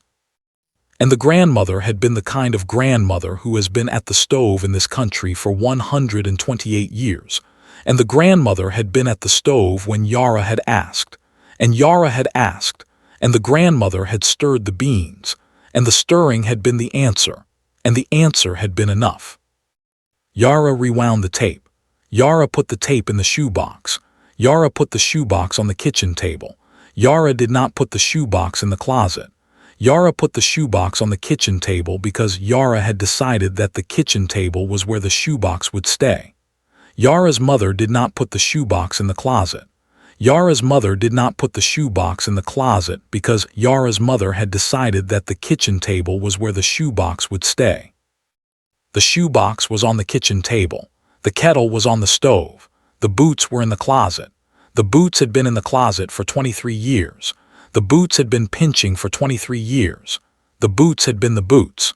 The boots had been the boots that had been in a corridor in the Galleria in 2014 with a grandmother whose chest had been hurting for 10 months. The boots had been in a paper bag. The boots had been in a paper bag because the boots had been bought in a sale. The boots had been bought in a sale because the grandmother had been a woman who, when she saw a sale, called her granddaughter. The grandmother had called her granddaughter. The granddaughter had said yes. The grandmother had driven 40 minutes in a rattling car. The grandmother had parked in a parking lot. The grandmother had gone into a mall. The grandmother had gone into footgear. The grandmother had been stopped in a corridor. The grandmother had been asked if she needed a chair. The grandmother had not needed a chair. The grandmother had said thank you. The grandmother had walked out. The grandmother had sat in her car for 60 seconds. The grandmother had started her car. The grandmother had driven home. The grandmother had watched her granddaughter put on the boots. The grandmother had sat down on the edge of the tub. The grandmother had pressed 2 fingers to the inside of her left wrist. The grandmother had counted the rhythm. The rhythm was hers. For 10 more months, the rhythm was hers. The kettle was on the stove. The kettle had been boiling. The kettle had been cooling. Yara would boil the kettle again. Yara would boil the kettle on Tuesdays. Yara would boil the kettle because grandmothers are being asked. Yara would boil the kettle because grandmothers are not gone. Yara would boil the kettle because Yara is boiling the kettle. Yara is boiling the kettle. Yara is boiling the kettle on a Tuesday. Yara is boiling the kettle in a kitchen. Yara is boiling the kettle because Yara has been asked. Yara has been asked because Yara has been a granddaughter. Yara has been a granddaughter because Yara had a grandmother. Yara had a grandmother because grandmothers have been in this country for 128 years. Yara will boil the kettle. Yara will boil the kettle on Tuesdays. Yara will boil the kettle on Tuesdays because Tuesdays are the days grandmothers are being asked. Tuesdays are the days grandmothers are being asked in kitchens.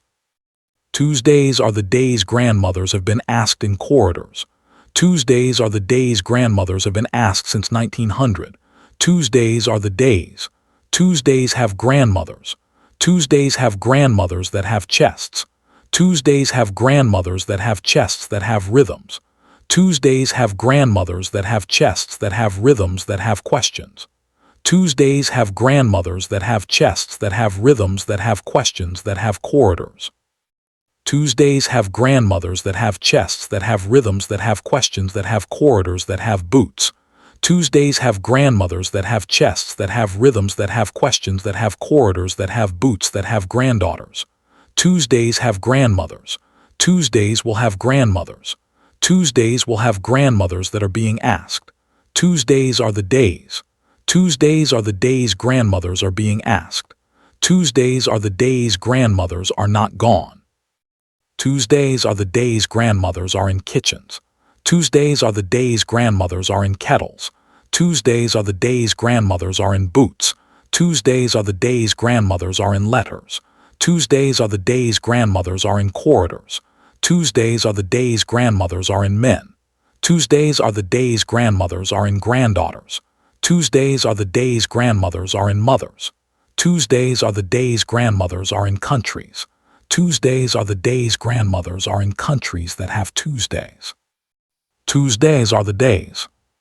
Yara boiled the kettle boiled. Yara poured the tea. Yara's mother drank the tea. Yara's mother put her head on Yara's shoulder. Yara put her head on Yara's mother's head. The kettle was empty. The boots were in the closet. The letter was in the drawer.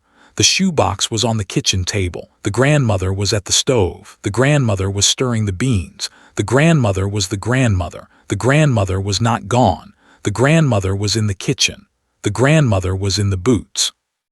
The grandmother was in the kettle. The grandmother was in the corridor. The grandmother was in the letter. The grandmother was in the man. The grandmother was in Yara. The grandmother was in Yara's mother. The grandmother was in the country. The grandmother was in Houston. The grandmother was in Tuesdays. The grandmother was being asked.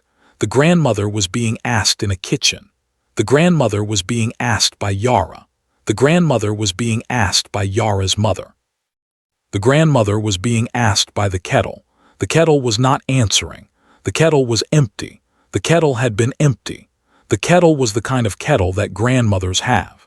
The kettle was the kind of kettle that grandmothers have in kitchens in Texas. The kettle was the kind of kettle that grandmothers have when grandmothers have been in kitchens in Texas since 1961.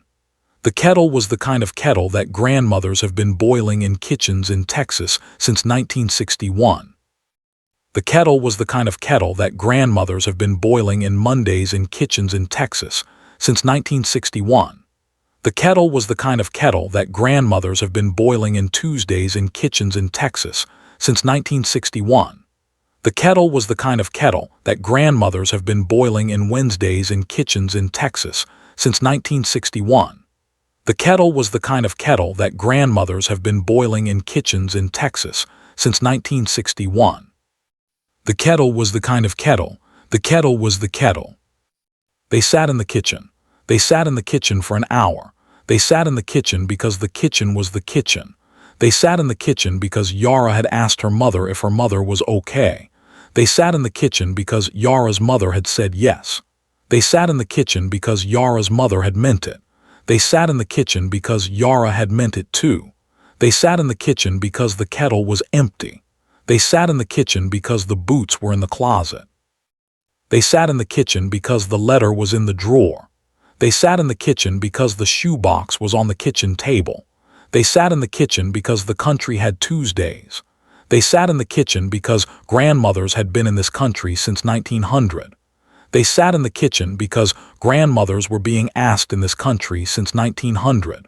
They sat in the kitchen because grandmothers were being asked in this country on Tuesdays. They sat in the kitchen because grandmothers were being asked in kitchens on Tuesdays. They sat in the kitchen because the boots had been bought for a granddaughter in a corridor in the Galleria in 2014. They sat in the kitchen because a stranger had asked the hand if it was all right. They sat in the kitchen because the man had not been thanked. They sat in the kitchen because the man had walked on. They sat in the kitchen because the kettle had been empty. They sat in the kitchen because the boots had been in the closet for 23 years. They sat in the kitchen because the boots had been pinching for 23 years. They sat in the kitchen because the pinching had been the kind of growing that grandmothers give granddaughters when grandmothers are not there. They sat in the kitchen because the growing had been the kind of growing that Yara had been doing inside of. They sat in the kitchen because Yara had been doing the growing inside of for 23 years. They sat in the kitchen because Yara had been doing the growing inside of for 23 years, and the growing had been the kind of growing that Yara had been doing inside of because Yara had been the kind of granddaughter that grandmothers give granddaughters when grandmothers are not there. They sat in the kitchen because Yara had been the kind of granddaughter that grandmothers give granddaughters when grandmothers are not there. They sat in the kitchen because Yara had been the kind of granddaughter that grandmothers give granddaughters when grandmothers are not there, and the grandmothers are not there, and the grandmothers are in the boots, and the boots are pinching, and the pinching is growing, and the growing is Yara, and Yara is boiling the kettle, and the kettle was empty. Yara's mother lifted her head from Yara's shoulder. Yara's mother stood up. Yara's mother walked to the closet. Yara's mother opened the closet. Yara's mother took the boots out. Yara's mother brought the boots to the kitchen table. Yara's mother put the boots on the kitchen table next to the shoebox. Yara's mother closed the closet door. Yara's mother looked at Yara. Yara looked at Yara's mother. The boots were on the kitchen table. The shoebox was on the kitchen table. The kettle was on the stove. The letter was in the drawer. The boots were on the kitchen table, and the boots were pinching, and the pinching was growing, and the growing was Yara, and Yara was at the kitchen table, and the kitchen table was in a kitchen, and the kitchen was in Houston, and Houston was in Texas, and Texas was in a country, and the country had Tuesdays, and Tuesdays had grandmothers, and grandmothers were being asked in kitchens, and the kitchens had kettles, and the kettles had teas, and the teas had grandmothers, and the grandmothers were being asked in kitchens, and the grandmothers were being asked by Yara and Yara's mother, and the kettle, and the boots, and the letter, and the shoebox, and the man, and the country, and the Tuesdays, and the grandmothers were not gone, and the grandmothers were being asked, and the grandmothers were being asked in kitchens, and the kitchens had kettles, and the kettles had teas, and the teas had grandmothers, and the grandmothers had not been gone, and the grandmothers had not been gone, and the grandmothers had not been gone, and the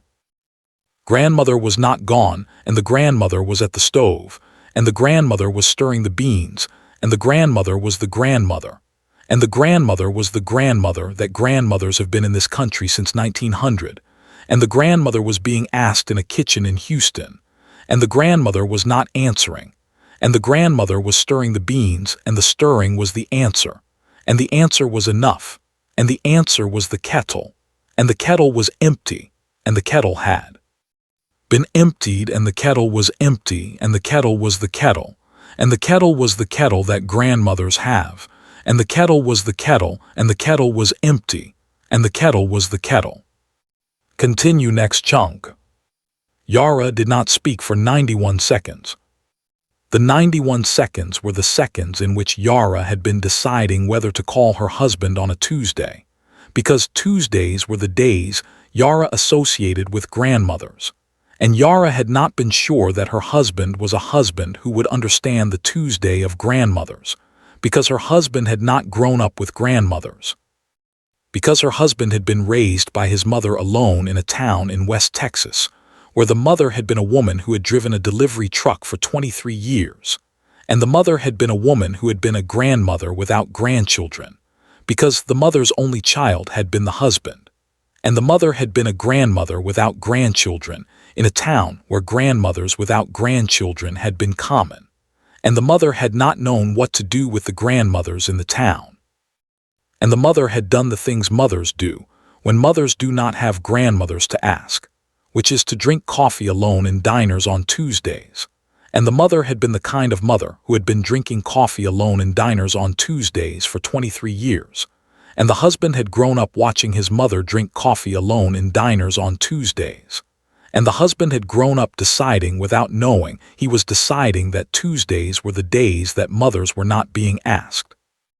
And the husband had decided, without knowing he was deciding, that he was going to marry a woman who was going to ask mothers on Tuesdays, because the husband had grown up in a town where mothers had been drinking coffee alone in diners on Tuesdays because no one had been asking them. And the husband had decided, without knowing he was deciding, that if he was going to marry someone, he was going to marry someone who was going to ask on Tuesdays. Because the husband had grown up seeing his mother drink coffee alone in diners on Tuesdays, and the husband had grown up watching his mother not be asked on Tuesdays, and the husband had grown up watching his mother not be asked on Tuesdays for 23 years, and the husband had decided, without knowing he was deciding, that he was going to marry someone who was going to ask mothers on Tuesdays.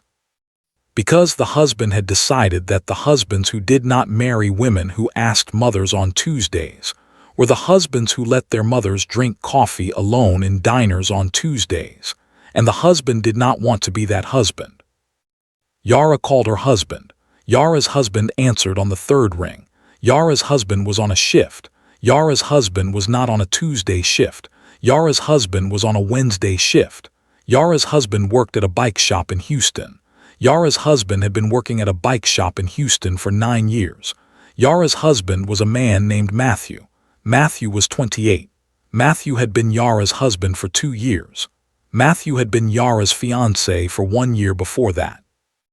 Matthew had been a man who had grown up with a mother who had driven a delivery truck in West Texas for 23 years. And Matthew had been a man who had been a boy who had grown up drinking coffee with his mother in diners in West Texas on Tuesdays, because his mother had been a mother who had not been asked on Tuesdays. And Matthew had grown up watching his mother not be asked. And Matthew had decided without knowing he was deciding that he was going to marry a woman who asked mothers on Tuesdays. And Matthew had married Yara, and Yara had been asking mothers on Tuesdays for 2 years. Matthew said, "Honey." Yara said, "Matthew." Matthew said, "Yeah." Yara said, "Are you on a break?" Matthew said, "I am on a break." Yara said, "Are you okay?" Matthew said, "I am." Yara said, "Are you sure?" Matthew said, "I am." Yara said, "Will you sit for a minute?" Matthew said, "I will sit for a minute." Yara said, "My mother is in the kitchen." Matthew said, "I know." Yara said, "The kettle is on the stove." Matthew said, "I know." Yara said, "The boots are on the kitchen table." Matthew said, "I know." Yara said, "The shoebox is on the kitchen table." Matthew said, "I know." Yara said, "The man who stopped in the corridor is here." Matthew said, "I know." Yara said, "The man walked on." Matthew said, "I know." Yara said, "Grandmother did not know the man walked on." Matthew said, "I know." Yara said, "I want you to know." Matthew said, "I want to know." Yara said, "My mother has been asking if grandmother is okay." Matthew said, "I know." Yara said, "My mother has been asking if grandmother is okay for 14 years." Matthew said, "I know." Yara said, "My mother has been asking if grandmother is okay in kitchens and in letters and on Tuesdays and in shoes that my mother did not buy." Matthew said, "I know." Yara said, "My mother has been asking if grandmother is okay and grandmother has been at the stove." Matthew said, "I know." Yara said, "The stove has been on." Matthew said, "I know." Yara said, "The stove has been on for 14 years." Matthew said, "I know." Yara said, "The stove has been on for 14 years and grandmother has been at the stove, and grandmother has been stirring the beans, and grandmother has not answered." Matthew said, "I know." Yara said, "Grandmother has not answered because grandmother has been the grandmother." Matthew said, "I know." Yara said, "Will you come home?" Matthew said, "I will come home." Yara said, "Will you bring the coffee?" Matthew said, "I will bring the coffee." Yara said, "Will you bring the coffee your mother used to drink in the diners in West Texas?" Matthew said, "I will bring the coffee." Yara said, "Will you bring the coffee that mothers in West Texas drink when mothers in West Texas have not been asked?" Matthew said, "I will bring the coffee." Yara said, "Will you come home and bring the coffee and sit at the kitchen table?" Matthew said, "I will come home and bring the coffee and sit at the kitchen table."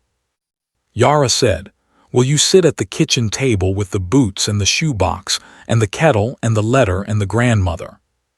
Matthew said, "I will sit at the kitchen table with the boots and the shoebox and the kettle and the letter and the grandmother." Yara said, "Will you sit at the kitchen table with the boots and the shoebox and the kettle and the letter and the grandmother and the man?" Matthew said, "I will sit at the kitchen table with the boots and the shoebox and the kettle and the letter and the grandmother and the man." Yara said, "Will you sit at the kitchen table with the boots and the shoebox and the kettle and the letter and the grandmother and the man and the coffee?" Matthew said, "I will sit at the kitchen table with the boots and the shoebox and the kettle and the letter and the grandmother and the man and the coffee." Yara said, "Will you sit at the kitchen table with the boots and the shoebox and the kettle and the letter and the grandmother and the man and the coffee and me?" Matthew said, I will sit at the kitchen table with the boots and the shoebox and the kettle and the letter and the grandmother and the man and the coffee and you. Yara said, will you sit at the kitchen table and ask if grandmother is okay? Matthew said, I will sit at the kitchen table and ask if grandmother is okay. Yara said, will grandmother answer? Matthew said, grandmother will stir the beans. Yara said, will stirring the beans be the answer? Matthew said, stirring the beans will be the answer. Yara said, will the answer be enough? Matthew said, the answer will be enough. Yara said, will you come home? Matthew said, I am on my way. Yara hung up. Yara went into the kitchen. Yara sat down at the kitchen table next to Yara's mother. Yara's mother put her hand on Yara's hand. Yara put her hand on Yara's mother's hand. The kettle was on the stove. The boots were on the kitchen table. The shoebox was on the kitchen table. The letter was in the drawer. The grandmother was at the stove. The grandmother was stirring the beans. The grandmother was the grandmother. The grandmother was not gone. The grandmother was in the kitchen. The grandmother was in the boots. The grandmother was in the kettle. The grandmother was in the corridor. The grandmother was in the letter. The grandmother was in the man. The grandmother was in Yara. The grandmother was in Yara's mother. The grandmother was in the country. The grandmother was in Tuesdays. The grandmother was being asked. The grandmother was being asked in a kitchen. The grandmother was being asked by Yara. The grandmother was being asked by Yara's mother. The grandmother was being asked by the kettle. The grandmother was being asked by the boots. The grandmother was being asked by the shoebox. The grandmother was being asked by the letter. The grandmother was being asked by the man. The grandmother was being asked by the corridor. The grandmother was being asked by the country. The grandmother was being asked by Tuesdays. The grandmother was being asked. Matthew came home. Matthew came home at 4:18 in the afternoon. Matthew had brought the coffee. Matthew had brought the coffee that his mother used to drink in diners in West Texas. Matthew had brought the coffee in a paper cup. Matthew had brought the paper cup from the diner where his mother used to drink coffee on Tuesdays. Matthew had been to the diner because Matthew had been to the diner on his way home from work. Matthew had been to the diner because Matthew had been deciding, on his way home from work, whether to bring his wife the coffee that his mother used to drink in diners on Tuesdays. And Matthew had been deciding because Matthew had been deciding whether to bring a piece of his mother to his wife. And Matthew had decided, on his way home from work, to bring the piece of his mother to his wife, because Matthew had been deciding that the piece of his mother was going to be a piece of his wife. Because Matthew had been deciding that the pike